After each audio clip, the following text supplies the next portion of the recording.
Hey guys, welcome back to my channel AR anime world. I hope आप सभी लोग बहुत अच्छे होंगे। और आज मैं एक्सप्लेन करने जा रहा हूँ बुक ऑफ एस्पर का एपिसोड 570। और इस वाले चैनल को भी सब्सक्राइब कर लो। और जिन लोगों ने पिछला एपिसोड नहीं देखा है तो AR एनिमे वर्ल्ड वाले चैनल पे जाके देख सकते हो। तो अब स्टार्ट करते हैं न्यू एपिसोड। तो इस एपिसोड की स्टार्टिंग में जो जी टियान सेंग होता है वो सोंगर और योंगनिंग को चू किन चैन से इंट्रोड्यूस कराता है। और वो कहता है ये योंगनिंग है टियानियो की प्रिंसेस, और जो ये दूसरी गर्ल है वो टियानियो की होली मैडन है युन सॉन्ग। और ये दोनों ही एडिफेस लॉर्ड चू की राइवल है और आपको इनसे केयरफुल होना पड़ेगा। और फिर जो चू किन चैन होती है वो मुस्कुराते हुए जी टियान सेंग से कहती है, किसने सोचा था कि तुम जैसा ग्रेट मार्शल आर्टिस्ट इस तरह के जोक्स सुनाएगा। और फिर ये कहने के बाद जो चू किन चैन होती है वो बहुत ज्यादा डीपली सोंगर की तरफ देखती है और फिर सोंगर से कहती है, क्या तुम सोंगर हो? और पियोनी ओवरसियर ने अपने मैसेज में कहा कि जुओफेन ने सबके सामने कहा था कि वो आपको चाहता है और मुझे कहना होगा तुम्हारे प्योर लुक के साथ you sure bear a striking resemblance to निंगर। और तभी जो सोंगर होती है वो पैनिक होते हुए कहती, नहीं नहीं नहीं, ऐसा बिल्कुल भी नहीं और ऐसा बिल्कुल मत। और सोंगर का फेस इस समय पूरा लाल हो चुका था। और फिर वो धीमी आवाज में कहती, मैं सिर्फ उसका एक मोहरा थी और जैसा तुम लोग सोच रहे हो वैसा बिल्कुल नहीं हुआ। और फिर वहाँ पर जितनी भी लड़कियां होती हैं एक दूसरे की तरफ देखने लगती हैं एंगर में और कहते हैं, क्या एक मोहरा? और ये कहकर उनके चेहरे पर गुस्सा साफ साफ दिखाई दे रहा था। और फिर वो लड़कियां कहती, जूफन कितना ज्यादा बास्टर्ड है, उसने इतनी अच्छी लड़की को एक मोहरा की तरह यूज किया। और फिर तभी जो यंग मास्टर होता है वो कहता है, क्या तुम लोगों ने सुना? वो डीमन ऐसे ही होते हैं, वो लोग इनोसेंट गर्ल्स के साथ ऐसा ही करते हैं। और चू किन चैन तुम भी देख लो वो आखिरकार कैसा है। तो और पहले तो उसने तुमको इंजर्ड कराया और फिर किसी के हाथों तुम्हारे लिए एंटीडोट भेज दिया और वो साफ साफ तुम्हें पाना चाहता है और तुम्हें उसे बिल्कुल भी जाने देना नहीं चाहिए। और फिर जो चू किन चैन होती है वो कहती है, तुम्हें मुझे बताने की कोई जरूरत नहीं, मैं तुमसे कई गुना ज्यादा अच्छे से उसे जानती हूँ और मुझे भी कोई फर्क नहीं पड़ता भले ही वो मुझे अपना मोहरा क्यों ना बनाए। और मुझे डर सिर्फ इस बात का है कि मेरे लिए कोई यूज ढूंढे बिना ही मुझे छोड़ देगा। और वहाँ पर जितनी भी लड़कियां वो सभी लोग चू किन चैन की इस बात को सुनकर उसे शौक से देख रही थी। और वो लोग कह रहे थे कि एक प्राइडफुल और आइसी क्वीन किसी का मोहरा बनना चाहती है तो और हमेशा के लिए अपनी तरफ से। और क्या ये अभी भी वही ब्यूटी है जैसा पहले हुआ करती और थी? ये सब सुनकर जो जुआन सुइयो जो यंग मास्टर था वो पागल हो चुका था। और तभी जो सुइरुआ होती है वो चू किन चैन को हिलाते हुए कहती है, चू किन चैन जग जा तुम उसके झांसे में आ गई हो। और फिर तभी जो चू किन चैन होती है वो अपना सर हिलाते हुए कहती है, सीनियर सिस्टर भले ही मैं उसकी तरफ जा रही हूँ और ऐसा ये इसलिए मैं ये खुद करना चाहती हूँ। और इस टाइम पर सुइरुआ को इस पर विश्वास नहीं हो रहा था आखिरकार ये क्या कर रही है। और फिर तभी चू किन चैन ने अपनी हार मान ली और फिर सोंगर और योंगनिंग दोनों को ही अपनी तरफ आने का इशारा करती है। और सोंगर और योंगनिंग दोनों ही अपने लव राइवल के सामने टेंस्ड थी और वो दोनों ही एक दूसरे की तरफ देखते हुए कहती है, वो हम दोनों के साथ तो कुछ नहीं करेगी है ना। पर जब वो दोनों ही चू किन चैन की ब्राइट स्माइल की तरफ देखते तो इस टाइम पर चू किन चैन उन्हें एक एंजल जैसी लग रही थी। और फिर तभी चू किन चैन स्माइल करते हुए कहती है, मुझे भी पता है कि आप दोनों लोग उसके साथ रहना चाहती हो, लेकिन ऐसा करने के लिए तुम्हें उसे समझना पड़ेगा और आपको ये भी जानना होगा कि निंगर के साथ में क्या हुआ था। और फिर तभी जो योंगनिंग होती है वो कहती है, मैंने लुवु क्लैन से सुना था जुओफेन ने उसे बचाया था पर आखिरी में वो उसके बारे में भूल चुकी थी और इसीलिए जुओफेन ने उसे जाने दिया। और फिर जो चू किन चैन होती है वो कहती है, तुम कुछ जानती हो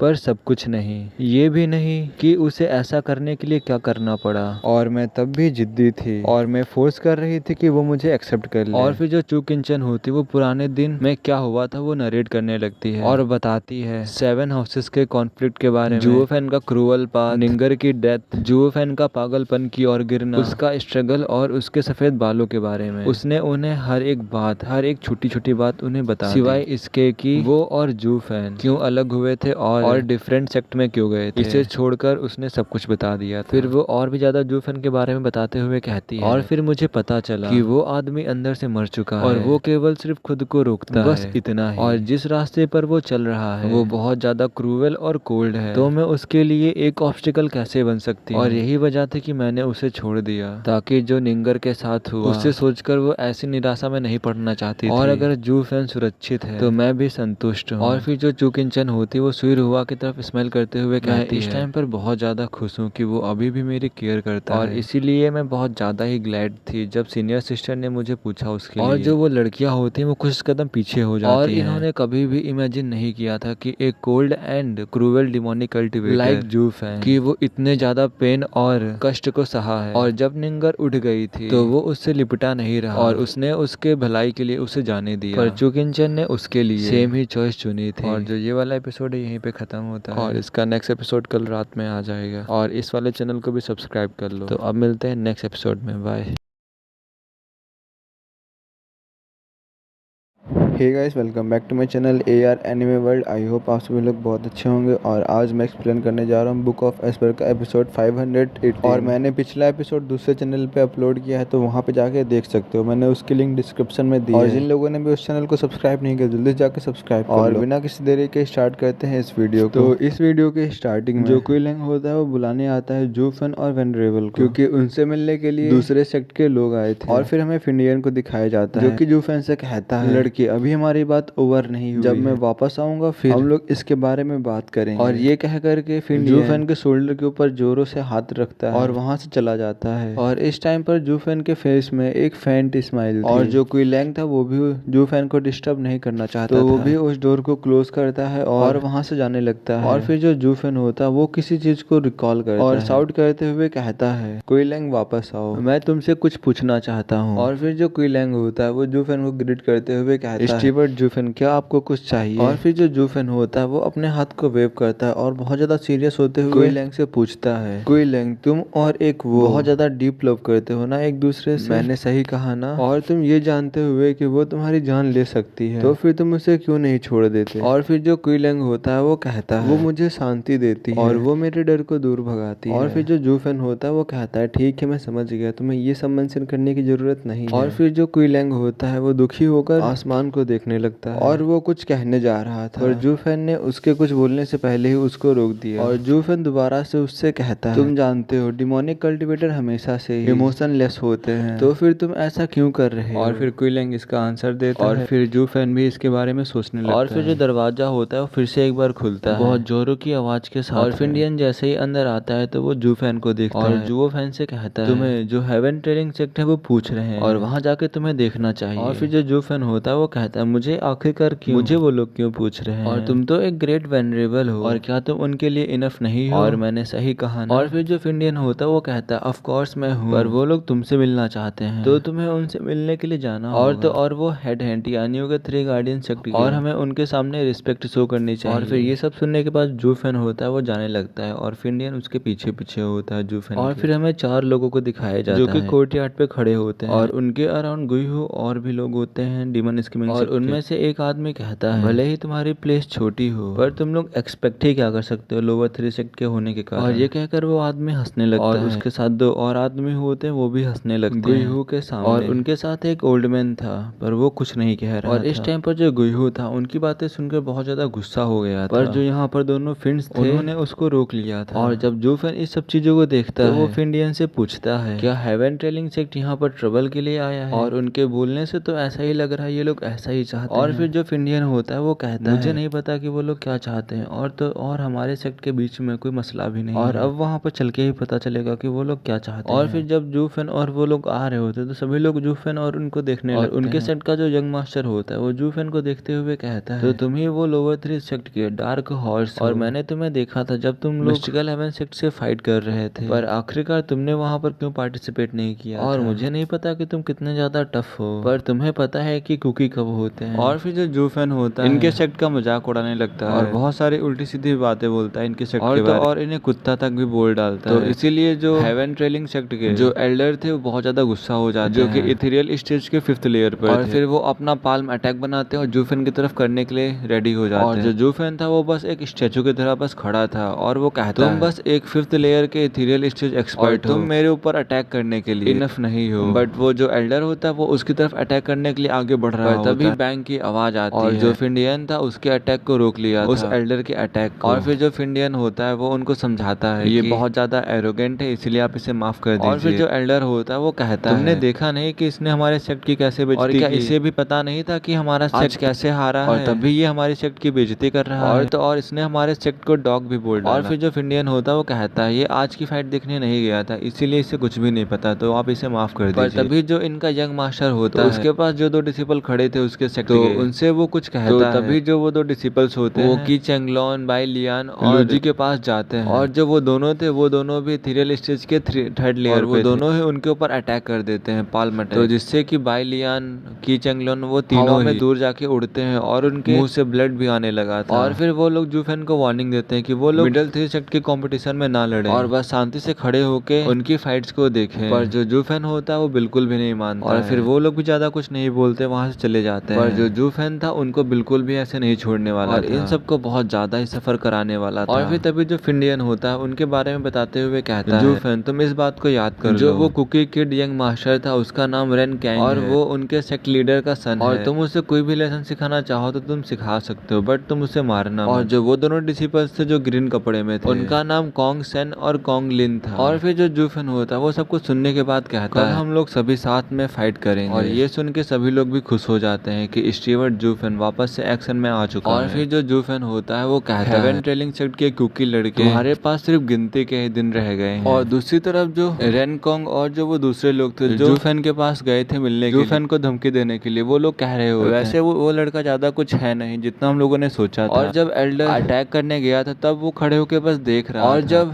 कॉन्ग सैन और कॉन्ग लिन उसके डिसिपल्स के ऊपर अटैक कर रहा था तब भी उसने कुछ भी नहीं किया। सही में हमारा डर उसमें दिख रहा और हमें यहाँ पर बताया जाता वो चारों ही डीमन स्कीमिंग सेक्ट में गए थे उन्हें धमकाने और उनको टेस्ट करने के लिए कि वो कितने ज्यादा स्ट्रॉन्ग और फिर उनमें से कोई कहता है कि उस लड़के जूफेन ने सिर्फ एक ही पंच में स्कीमिंग सेक्ट के सभी डिसिपल्स को मार डाला और था। तो और उसके एल्डर की भी बॉडी को पूरा नष्ट कर डाला था, सिर्फ उसकी सोल बची थी। और फिर जो इनका एल्डर होता है वो कहता है ये सब कुछ भी नहीं होगा, लोग खुद ही देखे थे कि वो मेरे पाल्म अटैक को भी हैंडल नहीं कर सकता था। और फिर एल्डर की दोबारा से कहते हैं तुम लोग ज्यादा इसके बारे में मत सोचो, जूफेन सिर्फ रेडियन स्टेज के सिर्फ थर्ड लेयर पर तो वो आखिरकार कितना ही स्ट्रांग हो सकता है, तुम लोग खुद ही सोचो। और फिर जो रेंग कॉन्ग होता है उन दोनों यूथ की तरफ देखते हुए कहता है, कॉन्ग सेन और कॉन्ग लिन दोनों की तरफ देखते हुए कहता है अगर तुम्हारी उससे फाइट होती है उस लड़के जूफेन की तो तुम लोग उसे मार देना। और वो लोग भी कहते हैं कि समझ गए यंग मास्टर, जैसा आप कहोगे वैसा हम करेंगे। और फिर रेंग कॉन्ग कहता है कल सभी लोग देखेंगे कि आखिरकार उस लड़के में कितनी सच्चाई है, कल सच सबके सामने आ जाएगा। और फिर जो सेकंड डे होता है वो आ जाता है और जो एरिना था वो तैयार हो चुका था और ये मिडिल 3 सेक्ट का चैलेंज स्टेज और उसे देखने के लिए सुपीरियर 3 सेक्ट के भी लोग आए थे। और इस टाइम वो सभी लोग क्यूरियस थे सिर्फ दो लोगों को देखने के लिए, एक तो अपना जूफेन जो कि डार्केस्ट हॉर्स था डीमन स्कीमिंग सेक्ट का, और जो दूसरा था वो था जेंटल स्वर्ड वेन टाओ जो कि था स्वर्ड गॉड सेक्ट से, जो कि मिडिल 3 सेक्ट का स्ट्रॉन्गेस्ट सेक्ट था। और फिर जो वो किंग क्यू होता है वो कहता है आज देखने वाला होगा कि कौन सा सेक्ट नीचे गिरेगा, क्योंकि डीमन स्कीमिंग सेक्ट और स्वर्ड गॉड सेक्ट ये दोनों ही सेक्ट सुपीरियर 3 सेक्ट में आ सकते हैं। और फिर जो यनमो होता है वो कहता है ये भी कोई पूछने वाली बात है, यूनिवर्सल राइटियस सेक्ट है वही नीचे गिर सकता है क्योंकि वही सेक्ट सबसे लास्ट में आता है। और फिर जो वो किंग क्यू होता है वो भी कहता है क्या तुम श्योर हो कि इस टाइम वो लास्ट आएगा। और फिर जो यनमो होता है वो भी कहता है ऑफ कोर्स जो सुपीरियर 3 सेक्ट का नंबर 1 सेक्ट होगा वो हम ही दोनों सेक्ट में से एक होगा। और दूसरी तरफ जो यूनिवर्सल राइटियस सेक्ट है वो थर्ड व्हीलिंग करेगा। और जो ये लिंग होता है उन दोनों की बातें सुनकर बोर हो चुका था, वो बस ऑडियंस में अपने टारगेट को ढूंढ रहा था। और फिर तभी जो यनमो होता है ये लिंग से पूछता है मुझे लगता है कि तुम मुझसे स्पारिंग करना चाहते हो। और फिर जो ये लिंग होता है वो कहता है क्या तुम। और फिर ये लिंग दोबारा से उसको मॉक करते हुए कहता है, उसका मजाक उड़ाते हुए कहता है इसका कोई भी पॉइंट नहीं बनता है। और जो यनमो होता है वो पूरा शौक हो चुका होता है और जो वो किंग क्यू होता है वो उसका मजाक उड़ा रहा होता है और हंस रहा होता है यनमो के ऊपर। और फिर जो जज होता है वो एक बार फिर से स्टेज पर आता है और एग्जाइल्ड्स का वेलकम करता है और जो एग्जाइल्ड्स होते हैं वो अपनी अपनी सीट्स पे बैठ जाते हैं। और फिर जो एग्जाइल्ड हायरन होते हैं वो कहते हैं मैचेस को स्टार्ट किया जाए। और फिर जो जज होता है वो कहता है जो मिडिल 3 सेक्ट और लोअर 3 सेक्ट के डिसिपल्स हैं वो एरिया में आ जाए। और फिर वहाँ पे जो पांचों के पांचों सेक्ट होते हैं वहाँ पर आ जाते हैं। और डीमन स्कीमिंग सेक्ट में जूफेन को देखा वो अपनी टीम को लीड कर रहा था और इस टाइम ऐसा नहीं लग रहा था कि वो बैठने वाला है, इस टाइम ऐसा लग रहा था कि वो भी इस टाइम फाइट करेगा। वहाँ पर जितने भी लोग थे उनकी आंखें भी चमक उठी थी क्योंकि वो लोग भी जूफेन की फाइट को देखना चाहते थे। यनमो, वो किंग क्यू और वहाँ पर जितने भी लोग थे वो सभी लोग एक्साइटेड हो चुके थे और वो किंग क्यू भी जानना चाहता था आखिरकार क्या है इस लड़के में जिसने इसके जूनियर की अटेंशन को अर्न कर लिया है, जो कि इसका जूनियर इसकी इतनी तारीफ करता रहता है। और जो वेन टाओ था वो भी जूफेन की तरफ देख रहा था फाइटिंग करने के मूड से। और फिर वेन टाओ जूफेन से कहता है जूफेन तुम्हारी रेपुटेशन तुमसे पहले है और अब हम भी तुम्हारी स्किल्स को देखेंगे कि आखिरकार तुम में ऐसा क्या है जो तुम्हारा नाम इतना ज्यादा फेमस हो रखा है। और मैं सोच रहा हूँ कि क्या तुम अपने नाम को बनाए रख पाओगे। और फिर जो जूफेन होता है वो वेन टाओ से कहता है तुम मुझसे फाइट करना और तुम खुद ही देख लेना। और फिर जो वेन टाओ होता है वो कुछ देर रुकता है और कहता है मैं वेट करूँ करूंगा। और फिर जो हैन यून फैन होता है वो भी जू फैन की तरफ देखता है और जू फैन से कहता है, जू फैन तुमसे मिलके अच्छा लगा और मैं डीमन सोल सेक्ट से हैन यून फैंग हूँ, डीमन सोल सेक्ट का एल्डेस्ट यंग मास्टर। और फिर वो अपने फादर और अपने भाई के बारे में बताता है। और फिर जो हैन यून फैन होता है वो कहता है, हम लोगों ने पहले तुमसे फाइट करने के लिए डबल ड्रैगन गैदरिंग में प्लान बनाया था, बट अगर अब डीमन स्कीमिंग सेक्ट हमें चैलेंज देगा तो हम लोग रिफ्यूज कर देंगे आपसे फाइट लड़ने के लिए, क्योंकि हम लोग आपके बारे में अच्छे से जानते हैं, तो इसीलिए हम कुछ गलत फैसला नहीं लेना चाहते। और ये सुनकर जो जू फैन की आईब्रोज थी वो एकदम हिल जाती हैं और जू फैन इस टाइम पर उन्हें एक अलग ही एडमायरेशन लुक के साथ देख रहा था। और ये वाला एपिसोड यहीं पे खत्म होता है। इसका नेक्स्ट एपिसोड रात को आ जाएगा और वो वाला एपिसोड दूसरे चैनल पे आएगा, तो उसको भी जाके सब्सक्राइब कर लेना, मैं उसकी लिंक डिस्क्रिप्शन में दे दूंगा। तो अब मिलते हैं नेक्स्ट एपिसोड में, बाय बाय।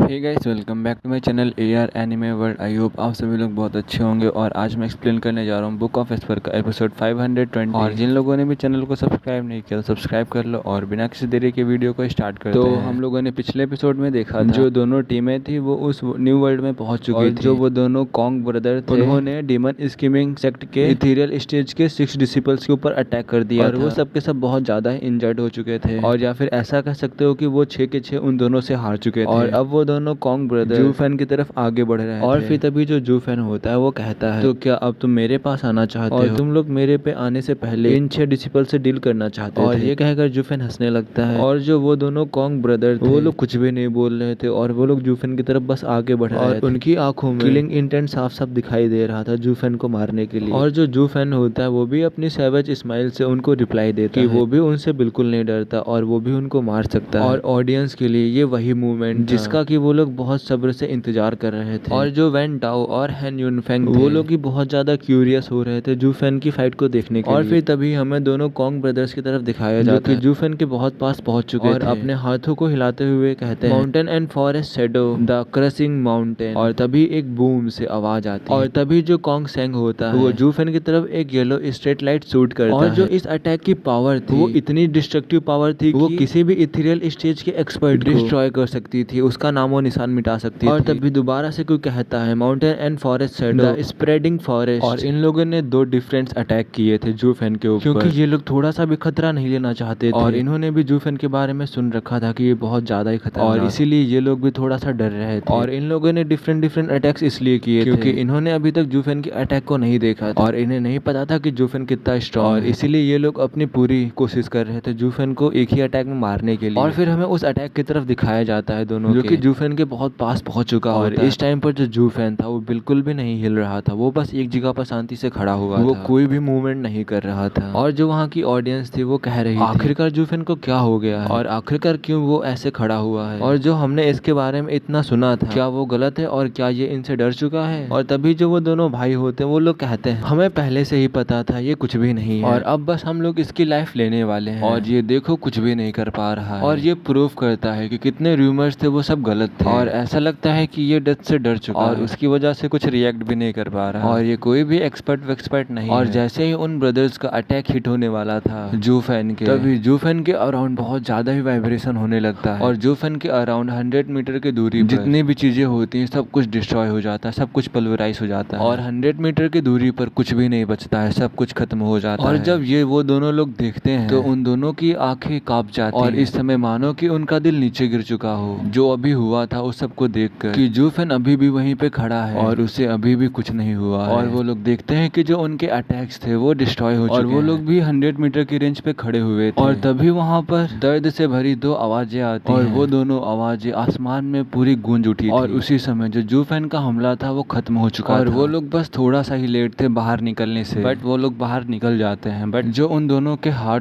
थे एक एक कट चुके थे और उन दोनों के ही हाथ एक एक वैनिश हो चुके थे और जो चीज वहाँ पर बची थी वो था सिर्फ ब्लड और उस पावर की वाइब्रेशन। और ये सब देख के वहाँ पर सभी लोग शॉक हो चुके थे। सभी लोग कह रहे थे कि आखिरकार ये लड़का है और जो वेंटाओ और जो हेन युनफेंग था उनकी भी आंखें बाहर आ चुकी थी। और जो एग्जैक्ट डबल ड्रैगन्स थे वो लोग भी ये देख के बहुत ज्यादा ही अमेज्ड थे कि आखिरकार जूफेन ने बिना हिले उन्हें कैसे मार दिया। और तभी जो जूफेन की राइट आई होती है वो 4 गोल्डन हेलोस में ग्लो होती है और फिर जूफेन कहता है divine I of the white fourth stage absolute domain space crusher. और तभी जो वो दोनों ट्विन होते हैं एक दूसरे की तरफ देखते हैं और इस टाइम पर वो दोनों ही बहुत ज्यादा परेशान लग रहे थे और वो दोनों ही कहते आखिरकार ये हेल है कौन। और तो और सिर्फ इसके स्ट्रेंथ की ही बात नहीं है, इसके पास तो बहुत ज्यादा ही हाई स्किल है। और तभी जो जूफेन होता है वो अपनी राइट आई को बंद कर लेता है और अपने अटैक को रोक देता है। और वैसे ही जूफेन अपने चेहरे पर एक वाइड स्माइल लाता है और उन दोनों के ही सामने जंप कर देता है। और इस समय जूफेन उन दोनों के ही सामने पहुंच चुका था और इस टाइम पर जो दोनों ट्विन थे वो सोच रहे थे कि वो लोग यहाँ से भाग और तभी जो जूफेन का लेफ्ट हैंड होता है वो टर्न हो जाता है ड्रैगन के हैंड में और वो उसी ड्रैगन के क्लोज कॉन्गलिंग को उठा लेता है। और तभी जूफेन की राइट आई दोबारा से फ्लैश और जूफेन यूज करता है वॉइड एनाइलेशन और वॉइड एनाइलेशन अटैक किया था कॉन्ग सेन के ऊपर और तभी जो कॉन्गलिंग होता है वो छूट जाता है। और इस टाइम पर ये लोग बहुत ज्यादा ही डरे हुए और इन लोगों ने जितने रूमर सुने हुए जूफेन उससे कई गुना ज्यादा बहुत ज्यादा खतरनाक लग रहा था और अब इनके पास कोई भी चांस नहीं बचा और इस टाइम पर ये लोग रिग्रेट भी नहीं कर सकते थे क्योंकि बहुत ज्यादा लेट हो चुका और अब इनके पास फाइट बैक करने के अलावा कोई भी चारा नहीं बचा था। और तभी जो कॉन्गलिंग होता है चिल्लाते हुए कहता है mountain and forest shadow the spreading forest. और तभी एक और बहुत बड़ा अटैक कॉन्गलिंग जो होता है वो अटैक करता है जूफेन की तरफ। ये बहुत बड़ा ग्रीन अटैक था जो कि जूफेन की तरफ आ रहा है। और फिर तभी जो जूफेन होता है वो भी यूज करता है wrath style second move ghostly dragon claw. और तभी जूफेन स्माइल करता है और उसके साथ और उसी क्लॉ में पर्पल लाइटनिंग को भी ले आता है मिक्स कर देता है। फिर वैसे ही बैंग की आवाज आती है और जो ये वाला एक्सप्लोजन हुआ था ये बहुत ही बड़ा एक्सप्लोजन और इस अटैक के साथ में जो कॉन्गलिंग की बॉडी थी वो पूरी तरीके से डिस्ट्रॉय हो चुकी उसके अटैक के साथ में और बस वहां पर ब्लड ही ब्लड रह गया था। और फिर तभी जो जूफेन का क्लॉ होता है वो नॉर्मल ह्यूमन हैंड में बदल जाता है और इस टाइम पर सभी लोग वहां पर शॉक हो चुके थे। और फिर ये लिंक जब उस पर्पल लाइटनिंग को देखता है तो वो भी कहता है कि मैं एकदम सही था। अब पता नहीं इसका मतलब क्या वो तो आगे जानेंगे। इस टाइम पर जो जूफेन था वो एक को डाउन करने के बाद अब जा रहा था कॉन्ग सेन की तरफ और इस टाइम पर अपने भाई की ये हालत देखकर जो उसके भाई के साथ हुआ था इस टाइम पर कॉन्ग सेन बहुत ज्यादा ही डरा हुआ था। बट अगर वो यहाँ से भागता है तो क्या ये जूफेन से बच भी पाएगा ये इस टाइम पर यही सोच रहा था। और वो जूफेन को अपने पास आता देख उसके अगेंस्ट फाइट करने के अलावा कुछ भी नहीं कर सकता था। और वो दोबारा से यूज करता है mountain and forest shadow the mountain. तभी दोबारा से एक बूम की आवाज आती है और इस टाइम पर कॉन्ग सेन ने अपने दोनों ही पाल्म से अटैक किया था और इस टाइम पर 1000 मीटर टॉल एक माउंटेन उसने जूफेन की तरफ फेंक दिया था। और तभी जो जूफेन होता है वो अपने आर्म किलिंग के आर्म में ट्रांसफॉर्म करता है और वो उस येलो माउंटेन को अपने किलिंग के आर्म से डिस्ट्रॉय कर देता है। और जूफेन के इस अटैक के साथ जो कैंग सॉन की बॉडी थी वो भी डिस्ट्रॉय हो चुकी थी और इन दोनों की एंडिंग यहीं पर हो चुकी थी। और जो ऑडियंस थे वो लोग बिलीव नहीं कर पा रहे थे इस चीज को और वो सभी लोग कह रहे थे कि ऐसा मॉन्स्टर एग्जिस्ट कैसे कर सकता है और जो इसकी पावर है वो वर्ल्ड के बाहर है। और जूफेन ने अभी भी जो डिस्प्ले में दिखाया था वो सभी लोग देखकर अपनी अपनी सीट से कांपने लगे थे। और फिर तभी जो जी टियानसेन होता है वो कहता है मैं इसे जितनी बार देखता हूँ ये हमेशा ही मुझे न्यू दिखता है इंसान के जैसे जो कि एक न्यू एम्बिशन के साथ और मैं अपने कल्टीवेशन के लिए जितने भी एफर्ट्स लगाता हूँ इसे देखकर मुझे बहुत ज्यादा ही पछतावा होने लगता है कि मेरी वो कल्टीवेशन इसके आगे कुछ भी नहीं है। और फिर जो वेंटाओ होता है वो हेन युनफेंग से कहता है तुमने तो पिछला मैच इसका देखा था और तुम कह रहे थे जूफेन इन्हें बस 15 मिनट्स में हरा देगा बट इसने तो कुछ सेकंड में ही इन्हें हरा दिया। और फिर जो हेन युनफेंग होता है वो कहता है आखिर मुझे कैसे पता हो सकता है और मैंने तुमसे पहले ही कहा था ये बहुत ज्यादा ही टेरिफाइड है। और जो उसका लास्ट पंच था मुझे लगता है उसमें इसने सारी पावर को यूज नहीं किया और मैं सोच भी नहीं सकता कि इसकी स्ट्रेंथ कितनी हो सकती है और इसकी स्ट्रेंथ कहाँ पे जाके खत्म हो सकती है और आखिरकार इस जैसा फ्रीक डबल ड्रैगन गैदरिंग में कैसे अलाउ हो सकता है और हम लोग आखिरकार कैसे इससे कम्पीट कर सकते हैं। और फिर तभी हमें हेवन ड्वेलिंग शिप के एल्डर की तरफ दिखाया जाता है जो कि इस टाइम पर बहुत ज्यादा ही परेशान हो चुका है। और जो एल्डर की होता है वो कहता है जो इस लड़के के रूमर्स थे वो एकदम ही सही थे और ये पंग सही में बहुत ज्यादा ही टेरिफाइंग एग्जिस्टेंस रखता है। और फिर हमें वू किंग की तरफ दिखाया जाता है जो कि कहता है सही में इस लड़के की जो रिपुटेशन है इसको पार कर चुकी है और जो जूफेन है वो सही में बहुत ज्यादा ही आउट साथ स्टैंडिंग और जो वो दोनों ट्विंस थे उन्हें सुपीरियर 3 सेक्ट भी आसानी से नहीं हरा सकते बट इस लड़के ने उन्हें ऐसे हरा दिया मानो कि ये दोनों कुछ भी ना हो उसके सामने। और फिर तभी जो जेनमू होता है वो कहता है अरे अभी तो तुमने कुछ देखा ही नहीं है और अभी तो तुम बस वेट करो जब तक कि वो ट्रू सैवेज बन नहीं जाता और तब तुम भी इसकी पावर देखोगे। और जेनमू भी इस समय अपने मिसरेबल एक्सपीरियंस को रिकॉल करता है जो जूफेन ने इसके साथ किया था और फिर दोबारा से जेनमू कहता है अभी तो हमने इसकी सोल भी नहीं देखी है। और फिर तभी जो वू किंग होता है वो कहता है क्या सोल, पर ये तो सिर्फ अभी रेडियन स्टेज के 3rd लेयर पर है और क्या अभी ही इसने अपनी सोल को फॉर्म कर लिया है। और इस समय जो वू किंग का फेस था वो बहुत ज्यादा ही हैवी हो चुका था। ये सुनकर के जूफेन ने अपनी सोल को फॉर्म कर लिया है रेडियन स्टेज के 3rd लेयर पर होते हुए। और फिर जेनमू दोबारा से कहता है इसने सिर्फ अपनी सोल फॉर्म ही नहीं की, इसके पास और भी बहुत सारी चीजें और तो और इसके पास कुछ इनक्रेडिबल चीज भी है। और फिर जो वू किंग होता है वो जेनमू की तरफ देखते हुए कहता है आखिरकार तुम्हें इन सब चीजों के बारे में कैसे पता और क्या तुमने उसको देखा है। और फिर तभी जो जेनमू होता है वो अपने सर को हिलाते हुए कहता है और फिर जो जेनमू होता है वो सब चीज बताता है कि क्या हुआ था उसके साथ और कैसे जूफेन ने सिस्टर चू को अपने हाथों में पकड़े हुए बिना ज्यादा कुछ किए उसको हरा दिया और जब वो किंक्यू ये सुनता है वो बहुत ज्यादा हैरान हो जाता है और कहता है क्या उसने तुमको हरा दिया। और फिर तभी जो जेनमू होता है वो कहता है ऑफ कोर्स और ये सही में वेस्टरलैंड का बेस्ट एक्सपर्ट है। और फिर ये सुनकर जो वो किंक्यू होता है ये लिंक की तरफ देखने लगता है और फिर वो किंक्यू ये लिंक से कहता है जूनियर ब्रदर सही में जो तुम्हारा अपोनेंट वो सही में बहुत ज्यादा ही स्ट्रांग है। और फिर जो जेलिंग होता है वो कहता है ऑफ कोर्स अगर वो इतना स्ट्रांग नहीं होता तो वो मेरा अपोनेंट कैसे होता। और मैंने तुम लोगों से पहले ही कहा था तुम दोनों ही उसके वर्दी नहीं हो उसके सामने फाइट करने के लिए और सिर्फ मैं ही हूँ जो उसका सामना कर सकता है क्योंकि हम दोनों चुने हुए दुश्मन हैं। और ये कहकर ये लिंक हंसने लगता है और फिर तभी हमें जूफेन को दिखाया जाता है जो कि उन दोनों की सोल्स को पकड़ लिया था और उन दोनों की सोल्स को नष्ट करने जा रहा था। और फिर वो दोनों जो ब्रदर्स होते हैं वो कहते हैं क्या तुम हमें मारना चाहते हो और क्या तुम्हें पता है हम लोग हेवन टेलिंग सेक्ट के डिसिपल्स हैं और क्या तुम हमें मारना चाहते हो और हम लोग हेड हैं टियान्यू के 3 गार्डियन सेक्ट के और अगर तुम हमें मारोगे तो हमारा सेक्ट तुम्हारे पीछे पड़ जाएगा और तुम्हें मार डालेगा। और फिर तभी जो जूफेन होता है वो कहता है अब जो 3 गार्डियन सेक्ट का हेड होगा वो होगा डीमन स्किमिंग सेक्ट। अब तुम्हारा सेक्ट चला जाएगा लोअर 3 सेक्ट में और अब तुम्हारे इन बातों का कोई भी फायदा नहीं। ये कहकर जूफेन उन दोनों की सोल्स को डिस्ट्रॉय कर देता है और उन दोनों की सोल एयर में वैनिश हो जाती है। और जो रेन कॉन्ग था वो ये सब कुछ देख रहा था कि वो दोनों कॉन्ग ब्रदर उसके आंखों के सामने कैसे एयर में डिसअपियर हो गए। और फिर जो जूफेन होता है वो कहता है और अब जो डीमन स्किमिंग सेक्ट है वो बन चुका है टियान्यू का 3 गार्डियन सेक्ट। और इस टाइम पर जो रेन कॉन्ग था वो डर के मारे बस जूफेन को देख रहा था और इसने कभी भी जूफेन को एक्शन में नहीं देखा था। और बट जो आज इसने देखा वो काफी था उन रूमर्स में बिलीव करने के लिए। और इस टाइम पर ये सोच रहा था कि ये एक मॉन्स्टर से कम नहीं है और मुझे इसके साथ नहीं लेना चाहिए था। इसने तो सही में मुझे नंगा कर दिया। और इस टाइम पर जो रेन कॉन्ग था वो डर के मारे पूरा पसीने से भर चुका और जो रेन कॉन्ग के टीममेट्स थे वो रेडियन स्टेज पर थे भी डरे हुए रेन कॉन्ग को देख रहे थे। और इस टाइम पर उन सबकी हालत बहुत खराब थी। और फिर तभी जो जूफेन होता है वो कहता है रेन कॉन्ग का मजाक उड़ाते हुए यंग मास्टर अब तुम बताओ कौन कैट है कौन रैट है। और ये सुनकर जो रेन कॉन्ग था वो बहुत ज्यादा गुस्सा हो चुका था और अपने दांतों को पीसने लगा था। और फिर जो रेन कॉन्ग होता है वो कहता है क्या तुम मुझे मॉक कर रहे हो। और फिर जो जूफेन होता है वो भी अपना सर हिलाते हुए कहता है तुमने सही कहा मैं यहाँ पर आया हूँ तुम्हें शर्मिंदगी महसूस कराने के लिए। तुमने जो कल हम लोगों के साथ किया था उसके बदले में मैं तुम्हें एक चांस देता हूँ। अगर रूल्स के हिसाब से देखा जाए तो यहाँ का जो डोर होगा वो ओपन हो जाएगा 6 घंटे में। और तुमने ही कहा था कि तुम इस एरिया से क्वाइट फेमिलियर और इस एरिया को अच्छे से जानते हो। और अब मैं तुम्हें चांस देता हूँ जाओ तुम्हें जहाँ जाना है जाओ और छुप जाओ जाके इन 6 घंटों के लिए। बट अगर तुम हमारे हाथों पकड़े जाते हो तो जैसा कि एक बिल्ली चूहे के साथ करती है मैं भी तुम्हारे साथ वैसा ही करूंगा। और अगर बिल्ली चूहे को पकड़ लेती तो वो इनाम के तौर पर वो चूहे को खा जाएगी। और ये सुनकर जो डीमन स्किमिंग सेक्ट के जितने भी डिसिपल्स थे वो सभी लोग हंसने लगते हैं और कहते हैं जो हमारा स्टीवर्ट जूफेन है वो इसके साथ खेलना चाहता है। हाँ। और जो ऑडियंस होती है वो भी कहती है तो एकदम जन्मू की तरह और यही तो वे होता है डिमोनिक कल्टीवेटर का। और जितने भी डिमोनिक कल्टीवेटर होते हैं वो सभी सेम होते हैं और उन्हें ये सब करना बहुत पसंद होता है। और फिर तभी जो हेन्यून फैन होता है वो कहता है इसे ही कहते हैं एब्सोल्यूट पावर। और फिर तभी जो जूफेन होता है वो गिनती को स्टार्ट कर देता है 10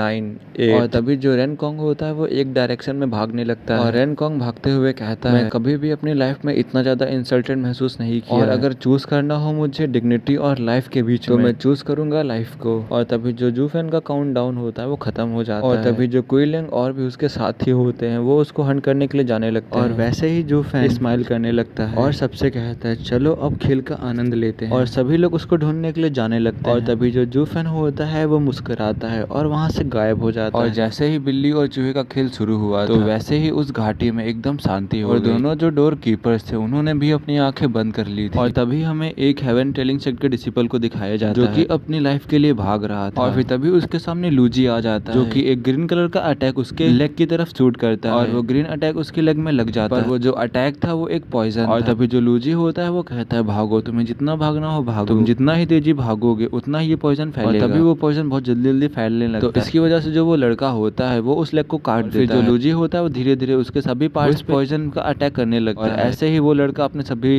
हैंड्स और लेग्स को काट देता है और फिर लास्ट में जो लूजी होता है वो उसको मार देता है। और इस क्रुएल्टी को देख वहाँ पर सभी लोग हैरान थे और ये मैच सिर्फ वन साइडेड लग रहा था। और इस क्रुएल्टी को जो एक्साइट्स होते हैं वो भी नहीं देख पाते, वो भी अपनी आंखों को बंद कर लेते हैं। और इस टाइम पर जूफेन कहीं भी नहीं दिख रहा था, मानो कि जूफेन इस समय गायब हो गया। और जूफेन तब से ही गायब था जब से ये हंट होना स्टार्ट हुआ और तभी डीप फॉरेस्ट में एक फिगर अपीयर होता है और ये अपना जूफेन ही होता है। और वो अपने आसपास देखता है और कहता है गुड, ये जरूर ही यहाँ का ब्लाइंड पॉइंट होगा मॉनिटरिंग एरे में। और तभी जो जूफेन का हैंड होता है वो स्पार्क होता है और उसके हैंड में एक सीक्रेट स्टोन आ जाता है। और जूफेन के हैंड में जो ब्लैक एनर्जी होती है वो आने लगती है और उस सीक्रेट स्टोन को डिसॉल्व कर जाती है। और जूफेन फोकस कर रहा था ड्रिफ्टिंग स्पिरिचुअल एनर्जी के ऊपर। और तभी जूफेन कहता है हाँ वहाँ पर। और जूफेन एक बार फिर से दूसरी प्लेस पे जाता है और वहाँ की जो स्पिरिचुअल एनर्जी थी वो बहुत ज्यादा ही थिक थी। और फिर तभी जो जूफेन होता है वो कहता है मुझे पता था ये वेस्टर्न लैंड की सेक्रेट माइन और आखिरकार कौन ही कह सकता है ये लोग सेक्रेट माइन को यहाँ पर सील करके रखेंगे। और उस डिस्टेंट माउंटेन रेंज को देख जो जूफेन का दिल था वो शिवर करने लगा और जूफेन जैसे ही यहाँ पर आया था उसे यकीन हो गया था यहाँ पर कोई ना कोई सेक्रेट माइन जरूर है। और क्योंकि ये किसी और का घर था इसीलिए यहाँ पर बहुत ही ज्यादा निगरानी रखी जाती थी। और डबल ड्रैगन मैनर के नाक के नीचे से खजाना लेना एक फांसी के फंदे से कम नहीं और इसीलिए जो जूफेन था उसने हेवन टेलिंग सेक्ट को हंट करने का बहाना बनाया। और इसीलिए जूफेन ने अपने डिसिपल से कहा था कि तुम लोग थोड़ा टाइम लेकर उसे इतनी जल्दी मत मारना ताकि जूफेन को थोड़ा टाइम मिल सके। और अब जो जूफेन है वो यहाँ पर आ चुका है और जितने भी डाउट थे वो सारे क्लियर हो चुके हैं।